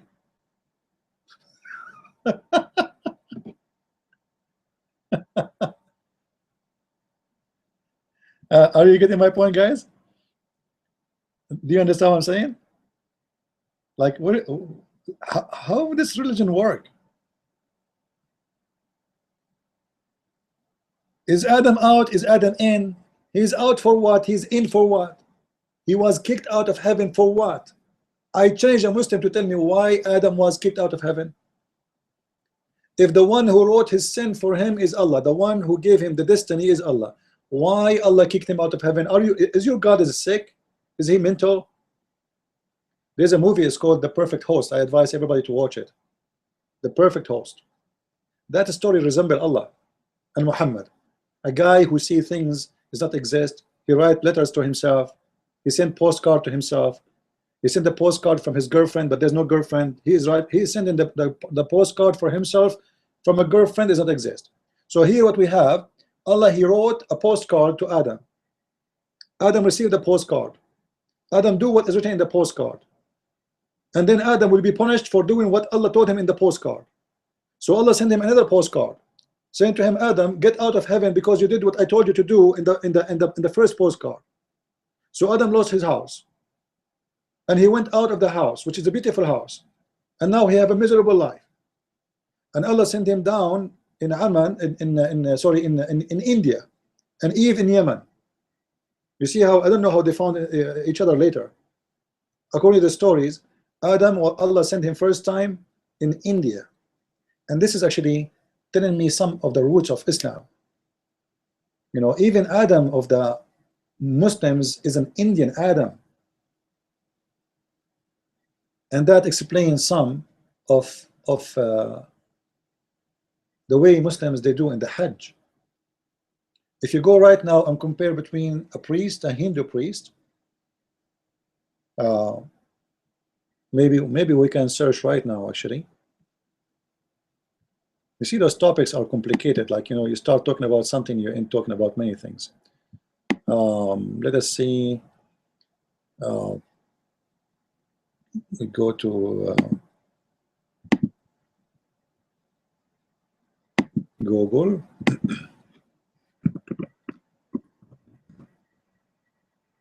What we will call, I will use actually the term Hajj.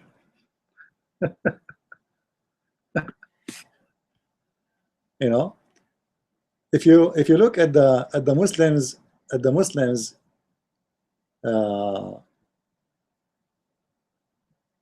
practice and the Hindu practice, you will see how much similar it is.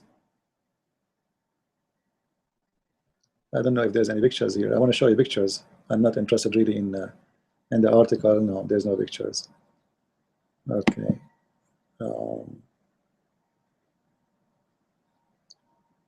Let us go to images.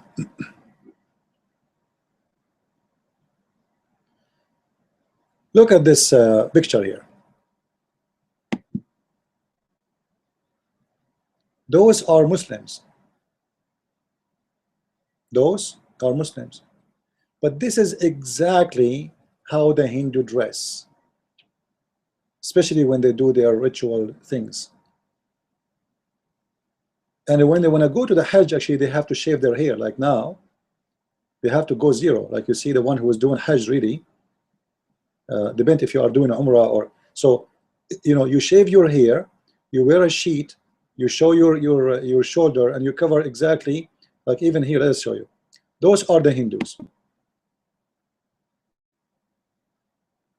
Do you see it?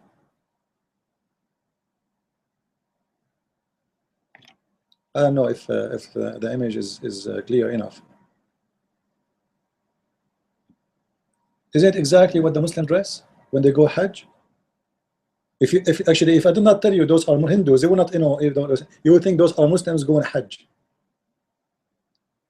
It's exactly the same clothes. And by the way, they have a black stone too. And the black stone present the fertility, the god of sex. Like, there's a stone present the man private part and the female private part. I forgot what they call it. So obviously there's a lot of things both they share, and they have to shave their hair too when they do the rituals.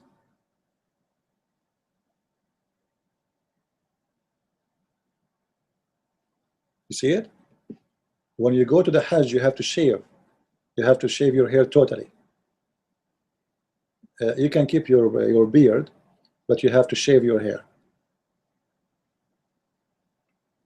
So there is it's not really a secret that there is a lot of fruits coming from everywhere, and this is why I'm saying that Islam is nothing but a collection of religion. Islam is not a religion. It's a shish kebab, salad, falafel, some from here, some from there.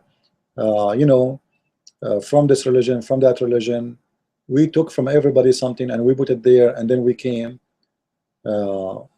with this religion.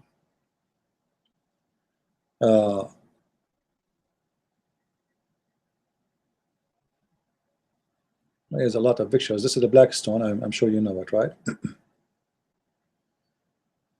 Anyway, let us go back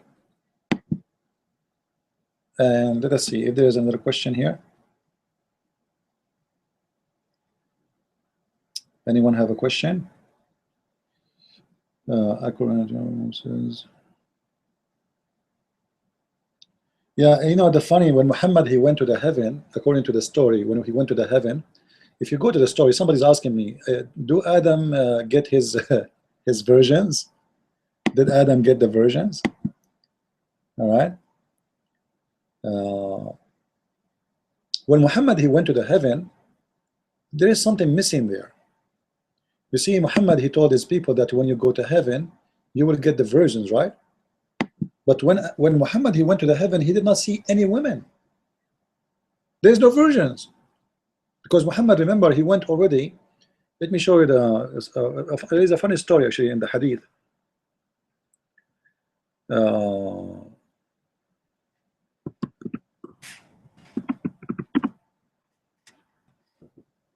typing in English again. Sometimes we forget myself. I type a long line in English, but then I look at it is in Arabic, and sometimes the opposite.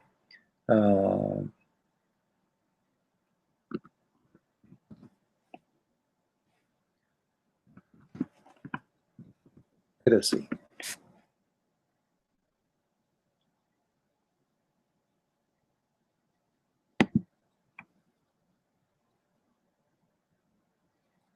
Oh, this is a short one. Let me see if I can find a long one. This one actually, if you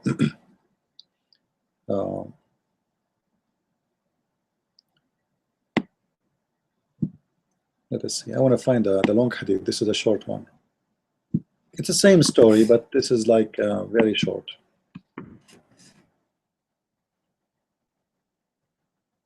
Here we go. This is the one I'm talking about. Let's make it bigger.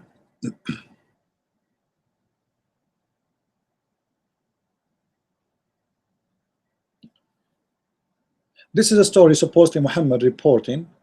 Before we read it, this is the reference. Take a note, please, in case you want to have the reference for it.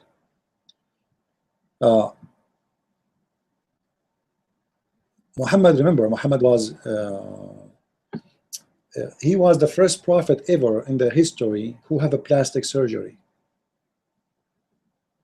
I don't know if I should report this story for you as Zakir Naik. I think if Zakir Naik here would say, Brother Fitter, the prophet once was asleep. In the state of sleep, there are two doctors, they came to him. They tapped his chest, they took his heart, and they installed in his heart a death of wisdom and faith. Just wait. Muhammad was in a stage of sleep or laying down, and actually in different story it says that he faint. He faint. And two angels, they came to him and they cut his chest from here to here. All right.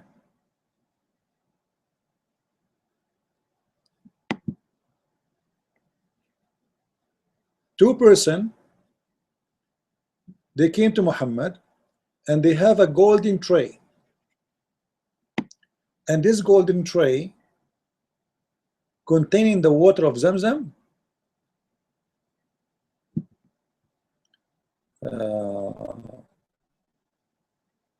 This is not really accurate, you know. It doesn't say containing the water of Zamzam. This is why I say Muslim translation is extremely false. It says he took my heart and he washed it with the water of Zamzam. All right, and then he put in there wisdom and faith. Wisdom and faith. He washed it with water of Zamzam, and he restored it to original position. And after it was filled with faith and wisdom. Have you ever heard of a dish come to you, golden dish, and this dish does not contain water of Zamzam? This is false translation. This dish contain wisdom and faith. Actually, if you read the same story in different page, because this story repeated many times, you will see how Muslim they give false translation. Let me show you. This is why I say don't ever trust a Muslim translations.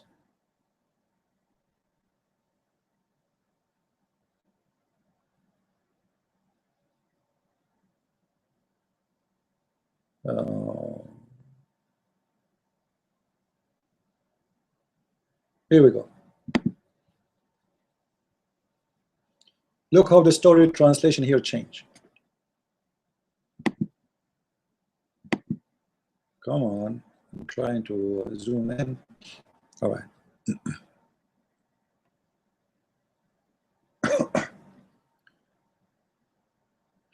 Here it says, while I was lying in Al-Hatim, you know, like he was lying down like afternoon, something like that, suddenly someone came to me and cut my body upon from here to here.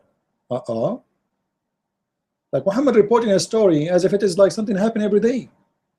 Somebody cut your body? As simple as that? Okay, he cut it from where to where? I asked Al-Jurad, who was by my side, what does it mean between like from here to here? What do you mean? All right, what do you mean from here to here? Where here to here? What? He said, it is mean from his throat to his pubic area. What? Or said from the top of his chest all the way to his pubic area. The Prophet said, farther, he then looked at my heart, the guy who cut him, and a golden tray of belief. You see, there's no water of Zamzam there in the tray. The golden tray is full of belief and faith, actually. All right. So a golden tray of belief was brought to me, and my heart was washed and was filled with belief. Ooh. This is the first plastic surgery for belief. You see, Muhammad is not trying to get his breast bigger. He's not trying to get a breast implant like women do sometimes. Muhammad, he want to have a big breast of belief. So Allah, he sent an angel. Actually, the story is very convincing. Think about it. You are laying down, okay, and then someone came to you. He cut your chest from here to here, which is from your throat all the way to your testicles. And what is that for? Just to clean his heart. Like, I don't know why he cut all the way to his testicles. Like, what the heart have to do with there? And anyway, so he took his heart off. He washed it. He put some shampoo, not shampoo, and he put some detergent, and he polished it, and became shiny. And then after that, the angel, he start pushing faith inside his heart, like faith, put more faith, give me more faith. He have a golden tray, is full of faith, and he start inserting faith on the heart of Muhammad. Very convincing story. Now here the story continue. Al-Buraq come. Al-Buraq is a donkey, or let us say it's an animal like a donkey, but it's bigger than a donkey, smaller than a mule. Al-Buraq, he came. The animal step was so wide that it reached the farthest point within the reach of animal sight. Wow. I was carried on it. This is the flying donkey. And then the story goes here. Each time Muhammad, he arrived with Jibreel, they arrive in the front of a gate. There's a gate guard. There's a gate guard. Anyone knows where this is coming from, the gate guard?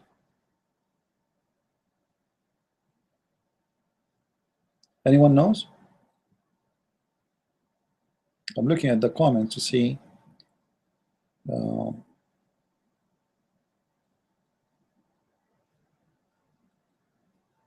Anyone knows?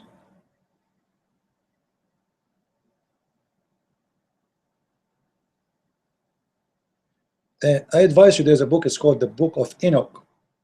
Anyone have heard of it? The Book of Enoch? You guys heard of it? By the way, there's many comments, guys. Sorry if I don't answer you, because sometimes I'm focusing on the screen, and sometimes I go back to your comment, so I will try to answer them later. The Book of Enoch speak about guardian. There's guardians, and those guardians are the, God. He have a warehouse. The Book of Enoch is rejected in Christianity. All right, this is a fake book. All right, I'm not talking about the Bible. I'm talking about a book. It's called the Book of Enoch. All right, so this book is fabricated book full of fairy tale stories. One of the things about you will notice in the Book of Enoch, there's guardians, there's gates and guardians, etc., and there's a warehouse. Actually, this is where Muhammad, he got the story about the hail. If you remember, the Quran speak about there's hail in mountains. You see how complicated this is? Like, you know, you want to talk about Islam, you find yourself speaking about everything.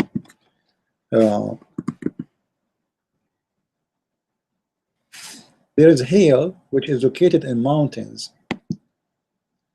In the Book of Enoch, there's a warehouse, and there's an angel is guardian for the fire, guardian for the ice, the snow. There's guardian for everything. It's a warehouse. God, he collect those things in heaven. They are flying like Avatar, the movie. So in chapter 24, verse number 43, you will see the Muslims in their translation, in order to cover the problem here, just to show you. That's why I say don't ever trust a Muslim translation. It doesn't matter how good they are. They will never tell the truth. All right? Here it says, and he sent down from the sky mountain masses of a cloud. There is no cloud.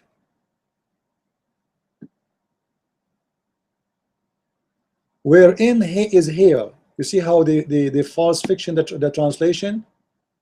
Because they want to cover what Muhammad is stolen from the Book of Enoch, and he put it there. And actually, the Book of Enoch too, is a story from other religions. And maybe later we can talk about it. And they put it there, and they make it in the translation. They put it between two brackets to tell you later, if we got busted, I say to you, oh, I put it between the brackets. It's not there. In the Quran, there's no such a thing. If we change the translation, right away you will see how the translation change. Let us see Shakir.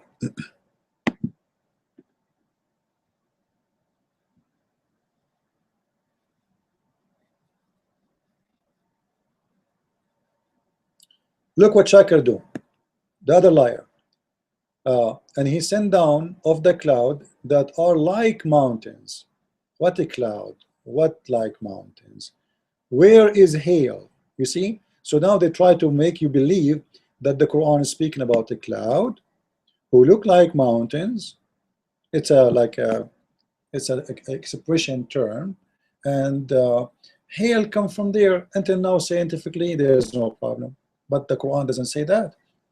Let us see different translation until we get them busted. This is why after I finish my book, the one I have in my hand, I will work in the Quran translation. This is Big Tal. Oops. What happened? All right. So here in Big Tal,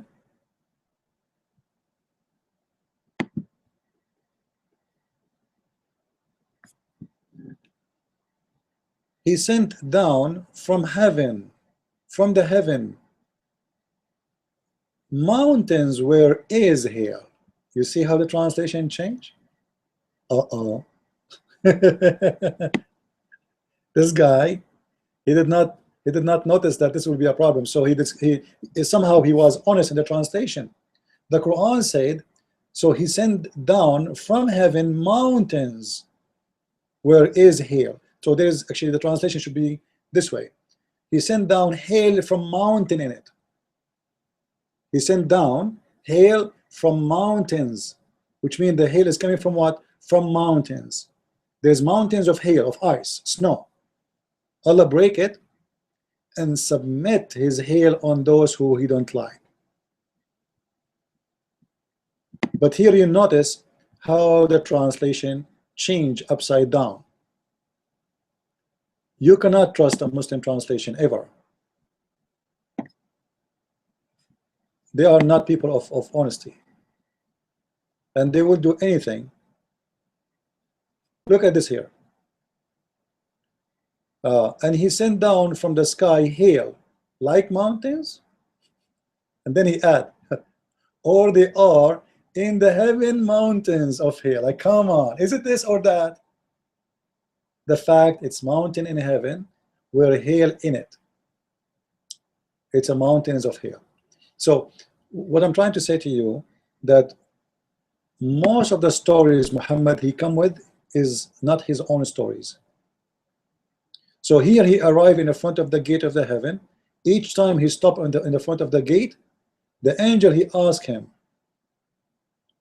there's a gate guard. He asked Jibreel. All right, you see here when he asked, and Jibreel set out with me till we reach the nearest heaven. When he asked for the gate to be open, so there's a gate need to be open. So heaven of Allah have a real gates. Those are not virtual or metaphorical gates. No. There's a checkpoint. There's a real gate. There's a guard. So he asked for the gate to be open. So Jibreel now is in front of the door. He says, "Open the gate." The angel from the other side, he said, "Who is it?" What? What? The angel, you do not know the Jibreel?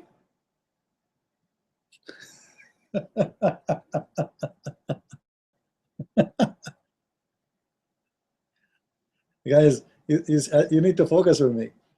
If I am an angel, and this is Jibreel, one of the most important angels for Allah, this guy is coming up, coming down, coming up, coming down. How many people they come in the front of the gate of Allah every day? Like, who's going to go there? Nobody. The Quran says that Allah protect the zone of the earth and the heaven, so shaitan cannot go there, and no human can go there without permission. So how come the angel is saying, "Who is there?" And then Jibreel says, "It is me." Jibreel answered. Look, Jibreel answered, "Gabriel." In Arabic, by the way, it's Jibreel, not Gabriel. It was asked, "Who is accompanying you?" It looked like this angel, he have a very weak vision. He could not recognize Muhammad. He could not recognize Jibreel. Who is with you? Jibreel replied, Muhammad. And it was asked, Muhammad been called? Like, okay, he did not ask him Muhammad who, Muhammad what, you know. He just asked him Muhammad was called. So if you know Muhammad already, because obviously you know him, when he said to you Muhammad, he didn't give you Muhammad the son of etc., the son of etc. How many Muhammad there is? So right away he says Muhammad, right away the angel, he said, oh, he been called? The guy in the gate, he have no information that Allah called him. You see, there's a bad management in the heaven of Allah. The chief of the security in the warehouse, in the White House, is not doing his job. He did not leave the name of Muhammad in the gate. Oh, Lord have mercy. Anyway, the story go long and it's really stupid. You can read it yourself and you will see that what I was trying to say to you, that when he went there, Muhammad, he did not see the virgins. Like I'm answering what his name, Peter. I'm not sure how to say his name correctly. Please, I apologize if I say your name wrong. Peter Martifiki. I'm not sure how to say it. Please, I apologize if I say it wrong. See, he was asking about the when Adam he get back, he get the virgins. Well, Adam he's there because you will see he saw Adam. You know, Muhammad he saw Adam, but Adam is not. He's not in the company, and he saw Moses. He saw all those prophets supposedly, but they are not in the company of. Here we go. You see, I saw Adam there.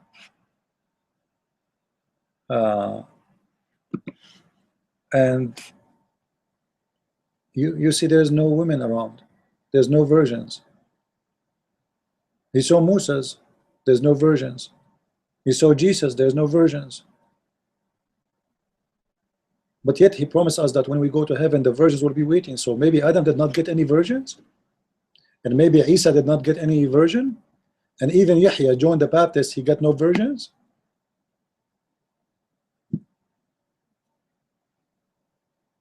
No virgins there? Where are the virgins? How come they are not there? You can read the whole story. It's a very stupid story. And then Allah, he gave him 50 prayer. You know, I never saw a God. He gave his prophet 50 prayer.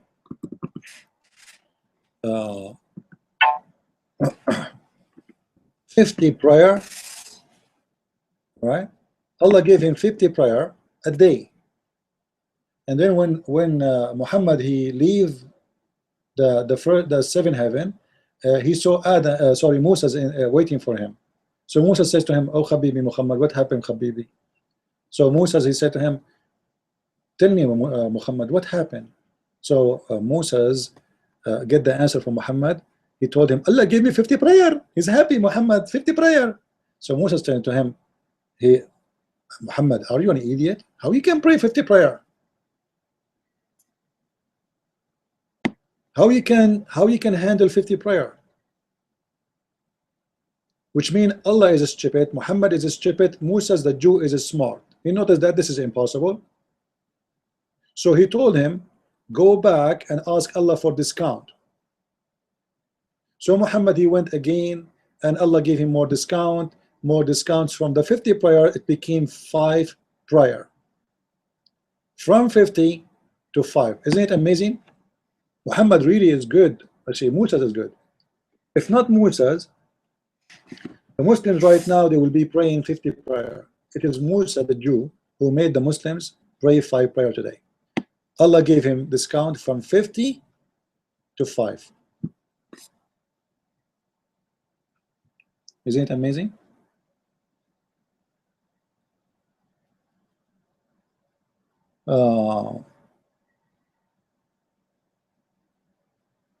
He's saying, any other question?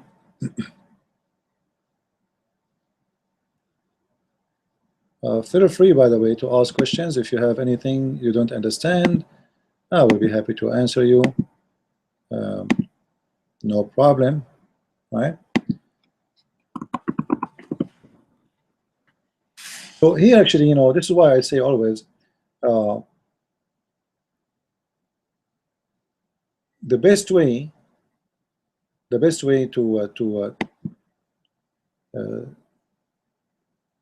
to fight Islam is to know about Islam. Muslims, they can lie to you as much they want as long you are ignorant, you do not know the religion, as long you have no idea, and then you know ignorance is a weakness. You like it or not? Like imagine you want to go somewhere, you want to visit someone, but you don't have direction.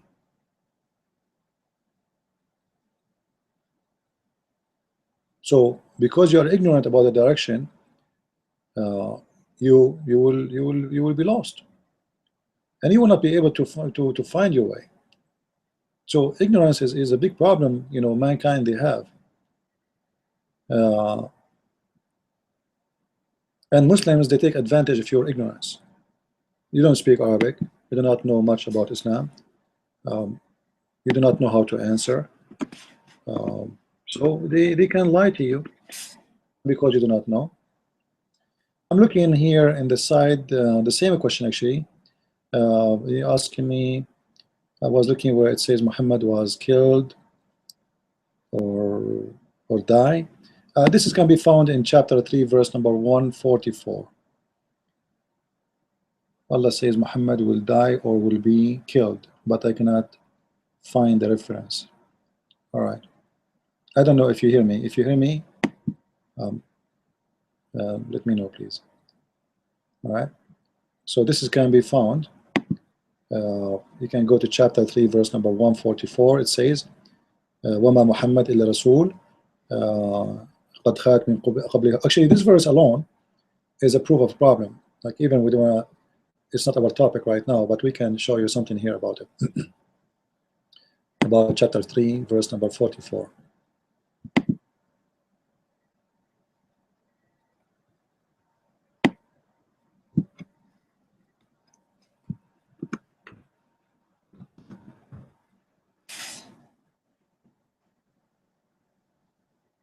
All right, this is the verse you are talking about.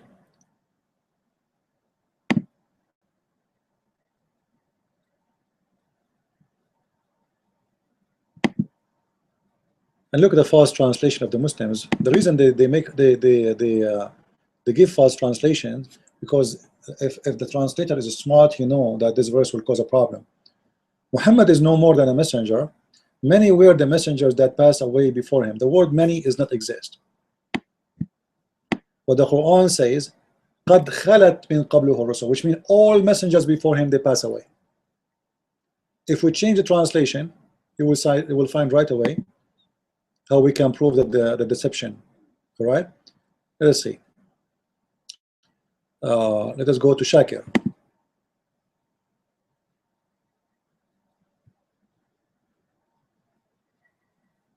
Look how the translation did change. And Muhammad is no more than an apostle. The apostle have already passed away before him. You see, where is the many? All the apostles actually, قد خلت من قبله, which means all apostles. And this is here will cause a problem, because if all apostles they are dead already, they pass away, that means Jesus should be included, and this is a contradiction. Where in the Quran says وَمَا قَتَلُوهُ وَمَا صَلَبُوهُ وَإِنَّمَا شُبِّهَ لَهُم, we know that they crucified him not, they killed him, but it was made to appear to them. And the story says that Jesus is in heaven. He never died according to Muslims, but this verse says all the apostles they have already passed away, and the Quran confirmed that clearly. قد خلت, قد we call it استحقاق, which means something guaranteed. Something guaranteed happened. All they die.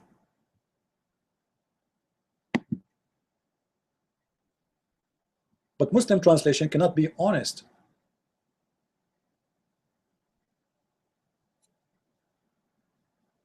Look here what he put. The like of whom, what whom. There is nothing, you know.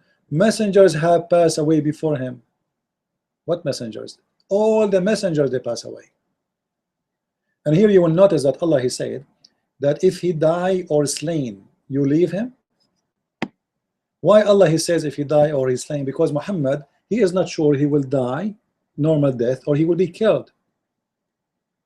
You see, if Muhammad is a prophet of God, he should know how he will die. So it's going to be like a nice thing to see in the Quran if Muhammad says if he was slain because he was killed by poison or killed by poison, so he will inform in the future how he will be killed.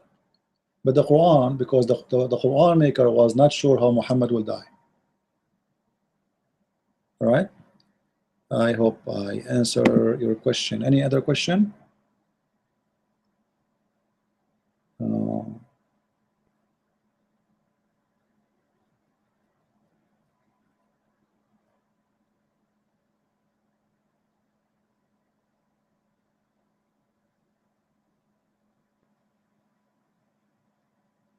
If the mountain does not go to Muhammad, Muhammad will go to mountain. No, this is nothing to do with the religion. That's this is false. You know, it's like actually there's a story behind it. But do mountains come to Muhammad anyway? There's a story of a trees where Muhammad used to do poo-poo. The trees, they keep him in shade, and that is very funny. Because imagine you are sitting under the, excuse my language, you are doing your poo-poo under a tree. And then the tree moving around to keep you in shade. But this is, if you think about it, this is very stupid. Why? Forget about the tree is moving. Things can happen in cartoon. However, why the tree want to keep Muhammad in shade? Because the shade is moving. Well, how long Muhammad is doing poo-poo under the tree? Let us say I sit under the tree in the shade right now. How many hours is going to take before the tree shade will change? Unless Muhammad is doing poo-poo for the coming 10 hours.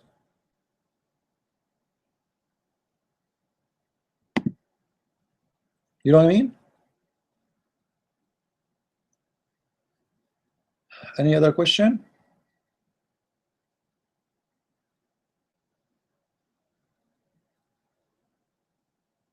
Any more question? Are you guys enjoying our time here? I'm not opening Paltalk no more because Paltalk, it's full of hypocrite people, and I'm really, I might open maybe once a week. I believe is better, and in the future, if God provide me more, I will have a maybe phone line and people they can call, specific phone line for the program here, so people they can share, or maybe we can use Skype, and people they can call me to ask questions. And if you have anyone he dare to debate me, please don't hesitate to invite, to challenge Muslims.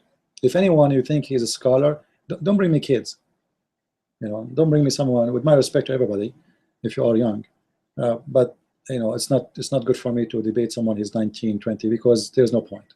All right, so someone he studied Islam, somebody he claimed he is knowledgeable about Islam, he's more than welcome.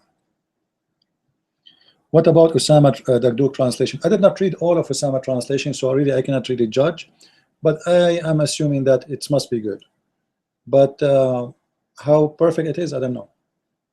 Brother Usama, he gave me actually the translation, but I could not really read it. I read some of it.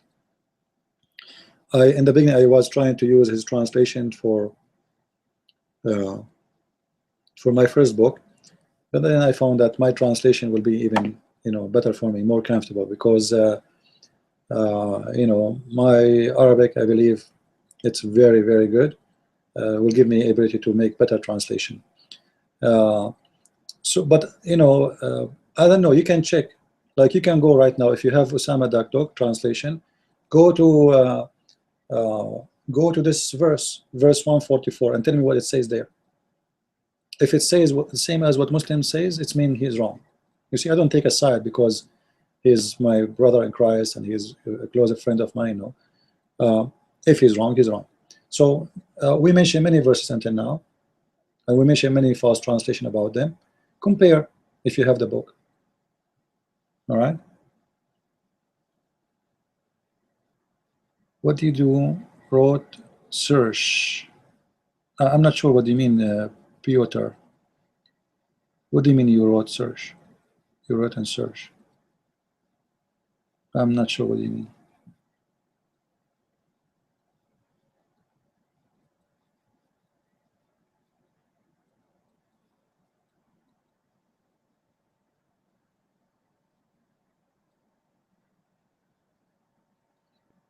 If you guys, if you can give me a full question so I can understand you, because if the questions are coming like drop of water, you know, especially like here, it doesn't come in order. I don't know, like you see in Google, the questions are not coming in order. Questions go up, questions go down. It's confusing. So it's even hard to know which one is the last question, which one is the order, you know.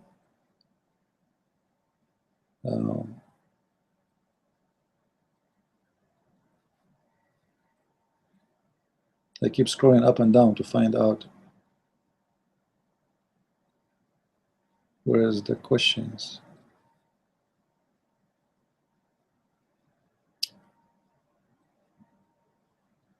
And you know, actually, you know, like you notice that we start talking about something and you find yourself talking about something else, and this is how you know if someone really know what he's talking about or not. Because if he is a person, he knows something, you know, you notice that those who speak about Islam mostly, I support them, by the way, but they have a few verses, they keep repeating it because simply they cannot really go in a complicated topic. They cannot point their finger here and there and there because simply their knowledge is limited in based on what they read in an article, or you know, it's a copy paste. You see someone, he's debating a Muslim and he's reading in his computer.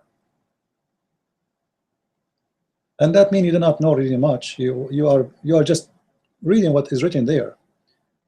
You will see one of the reasons, by the way, Muslims refuse to debate me. I refuse to decide what the topic. I don't want to have a topic. Like you see, when I opened today, I said anyone, I challenge anyone to choose any of those miracles and challenge me to prove it wrong. I did not say I want to talk about this one or this one or this one. I said you give me, because it doesn't matter really where you go. It doesn't matter what the topic. You see, Muslims, like you see those potatoes, Shabir Ali, those are no scholars. Shabir Ali is the last one to be called a scholar. This guy, he have no idea. Actually, Shabir Ali, he might know about the Bible more than you know about his religion. Those people, they want you to decide what is the topic a month in advance. You know what the reason? Because they cannot go for a debate without going and searching Google and printing pages and put them in the front of them, and then here we go, I know your questions, I know the answers, because now we have a specific topic, so I know what is coming, and now I can protect myself, and I prepare myself by printing as many as I can or make a Word document of the topic of reference, because there are no scholars. Are you getting the point? If someone is a scholar, he does not need to pick up a topic 2 weeks in advance. Give me a question, I give you the answer right now, right here. I do not need 2 weeks before in advance to give me a question and then I go and give you the answer. Right?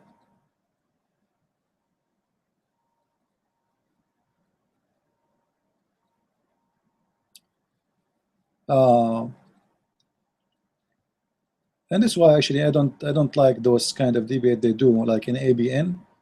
They announce the topic 5 weeks in advance, you know.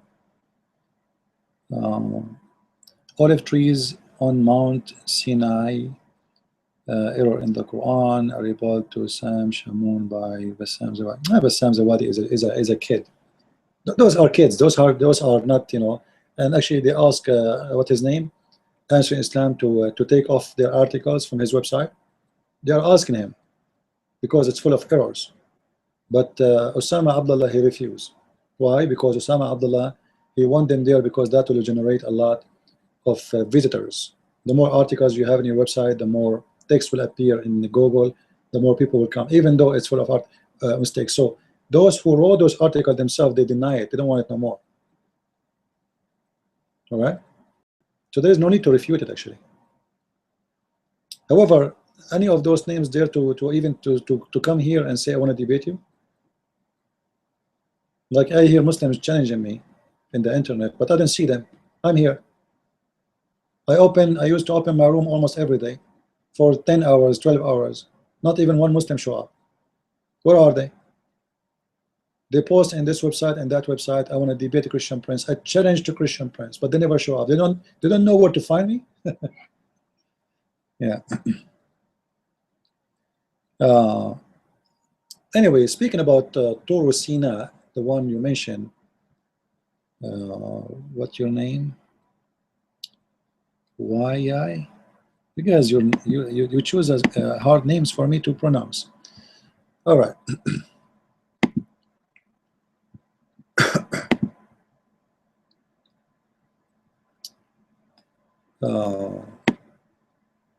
See, I'm hungry, and my stomach is talking. All right. Those stories actually, they are coming from legions, and maybe I should mention. I did not talk about it yet in my book, but now you remind me about it. Maybe I should mention it in my book.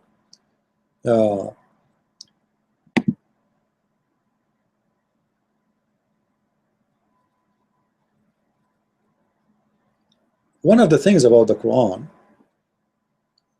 you will notice that there is many problems in any page you go. Like here we go, the same chapter. The person who mentioned this is topic here.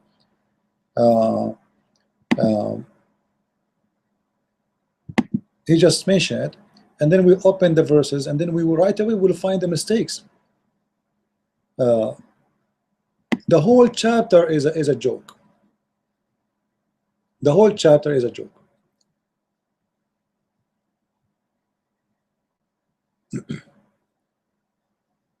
If you go here with me,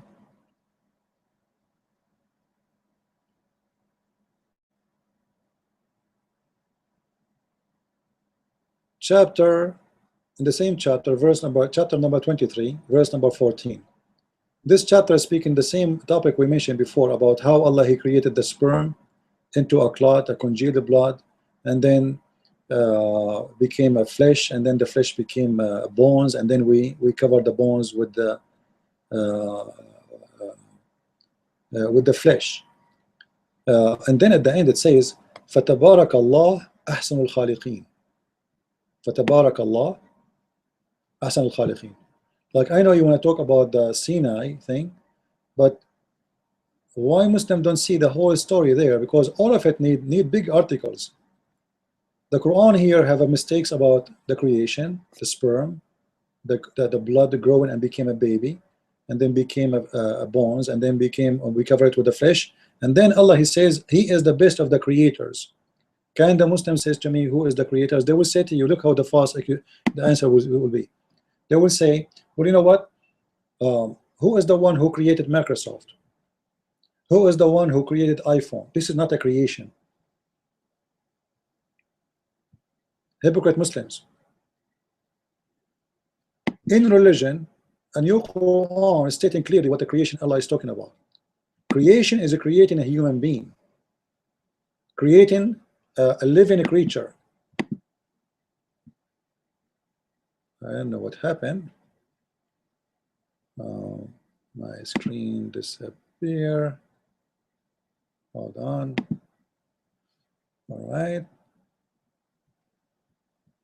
I cannot get back. I'm trying to zoom in my mouse, but it's not coming. Okay, that's weird. Sorry, guys.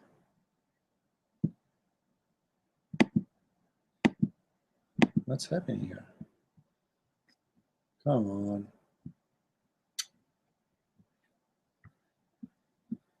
There's a move you do on your finger, you get the pages back, right? But I cannot do it. It's not functioning. Okay, let's see now. All right, now we get back, finally. All right, sorry for this.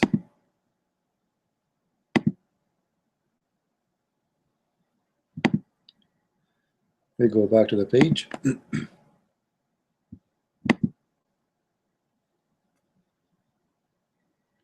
All right.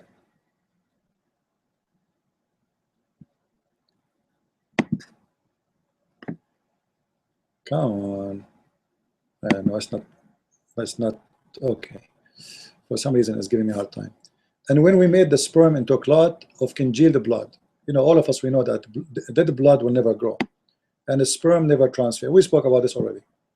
And so this is always a mistake and error. And then at the end, it says Allah is the best to create. This is a false translation. If you go to different translation, this is why again I say Muslims are liars. Liars. Shame on you. Dishonesty is the flag of Islam. Go back, verse number 14. Look how the translation changed here. The creator in Yusuf Ali became the creators. Yes, it is the creators. Allah is the best of the creators. But here the verse is speaking about what kind of creation?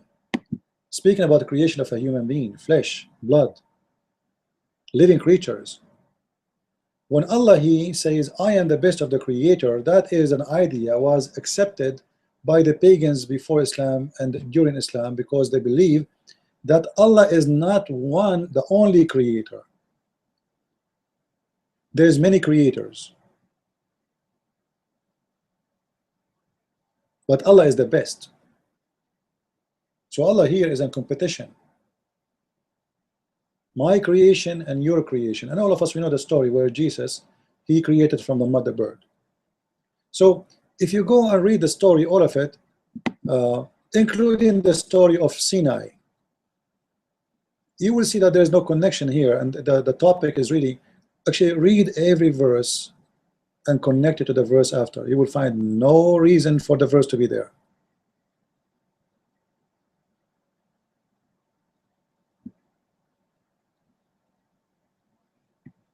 And a tree that grows out of the Mount of Sinai, which produce oil and condiment for those to eat. What is that?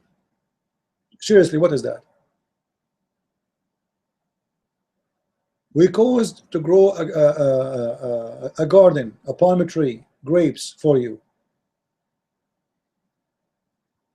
We send down water from the cloud according to the measure. Then we cause it to settle in earth.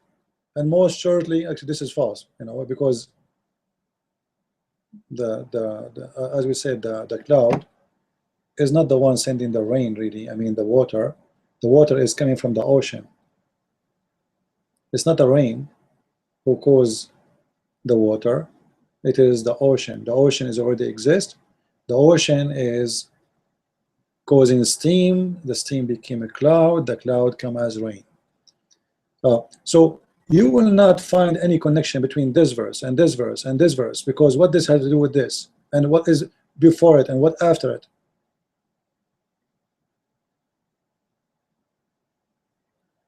Notice here with me, he's talking, and then surely on the day of resurrection you shall be raised, and certainly we made above you 7 heavens. Where's the 7 heavens? There's 7 heavens, 7 earth. Can we find the 7 earth? I want to see the 7 earth. Where is 7 planets like the earth?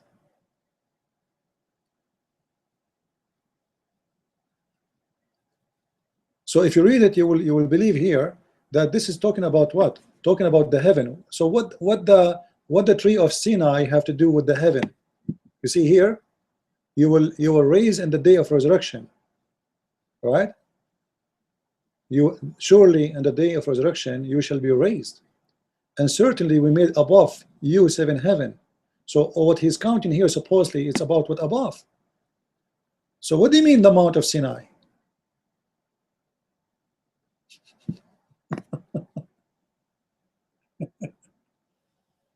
What does have to do with this? Are we going talking about the heaven above, or we are going talking about the Mount of Sinai down on earth?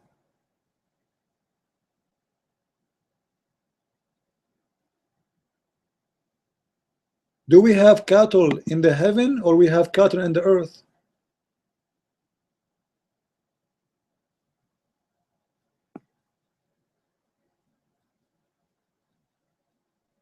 Very funny, very stupid stories. And then he jumped to Noah, like resurrection day, and then Noah. What is the connection between this and one? No, nothing.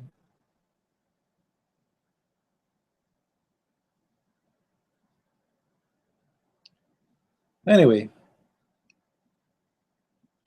so maybe we should make extra explanation for those stories, like we take the whole chapter and we take it one by one and we go with more details.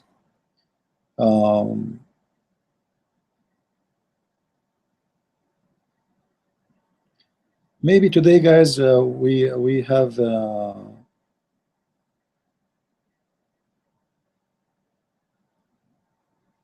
we maybe will continue more later, maybe tomorrow, maybe today is enough, because I'm getting really hungry. It's getting late. So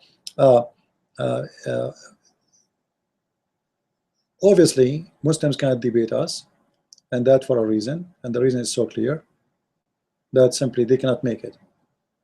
It's impossible to debate us. And I hope that you guys are taking reference and increasing your knowledge. And the good thing about the videos, people, they can come, like right now we finish, we go, people, they can come and they can play this video and etc. And always, if you wanna like know my news or to see what is my last, let us say I lost my YouTube, always you can visit me in my website, investigateislam.com.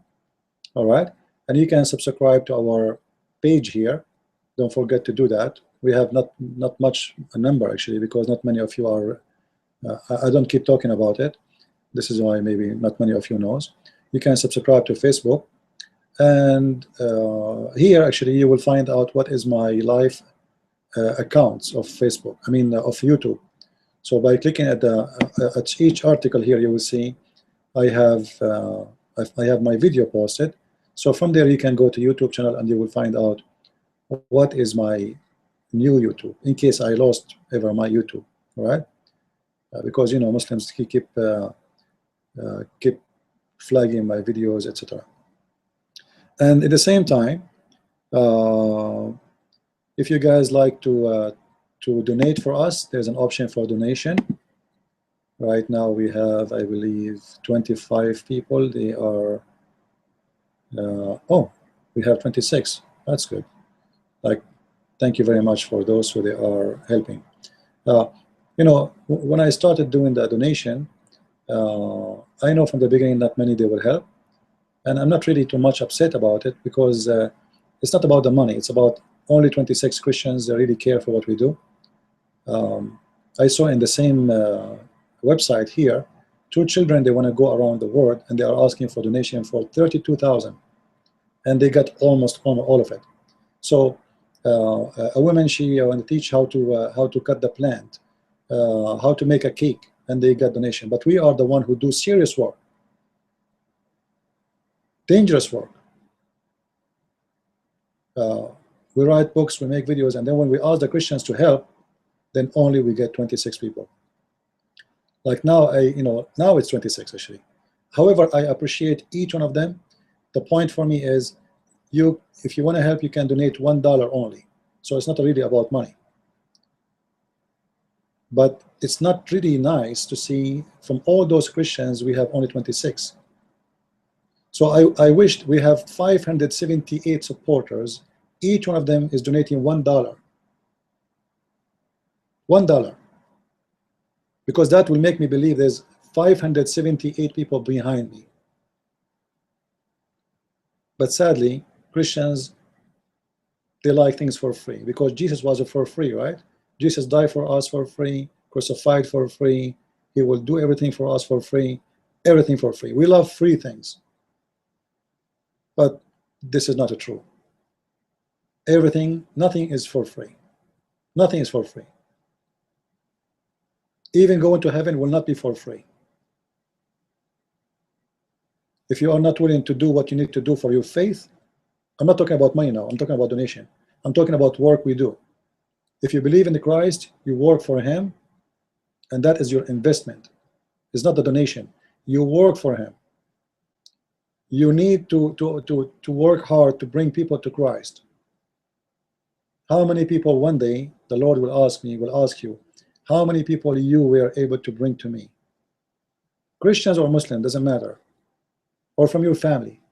How many believers you were able to bring to me? What you will say to him, I have a car, I have a house, I was busy. So work for your salvation. Like many, they say to you, we are saved by the grace of the Lord. Yes, we are saved by His grace. But the Lord, He said clearly, not everyone say to me, Lord, Lord, will enter the kingdom of my Father, but the one who do His will. And His will is go and teach and preach in the name of the Father, the Son, the Holy Spirit. You have to do what you are supposed to do. Christians by name are, there's no gray for Jesus. There's no gray color. Either you are with me or against me.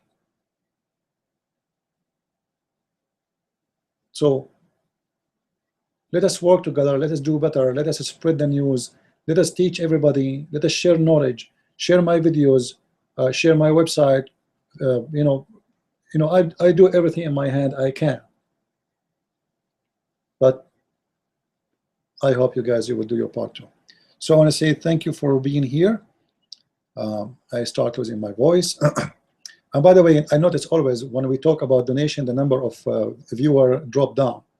Right away they start leaving. It's okay. I'm used to it. So at the end of the day, the one count for me is the real one, the same as for the Lord. The Lord, He will count on the real one. And there is real ones always exist. They are few, but they are better than many. Few of us can do better than millions. Remember the Messiah, He was alone. And then He got 12. So I'm lucky actually. I have 26 helping me. The Messiah, He have 12. One of them was a cheater. So we don't complain. God is good. And I mean to that. And with this, I say God bless you and thank you very much for those who help in the donation. And until I see you, I hope tomorrow, if I can, I say God bless. Christ is Lord. Islam is false. And see you soon again.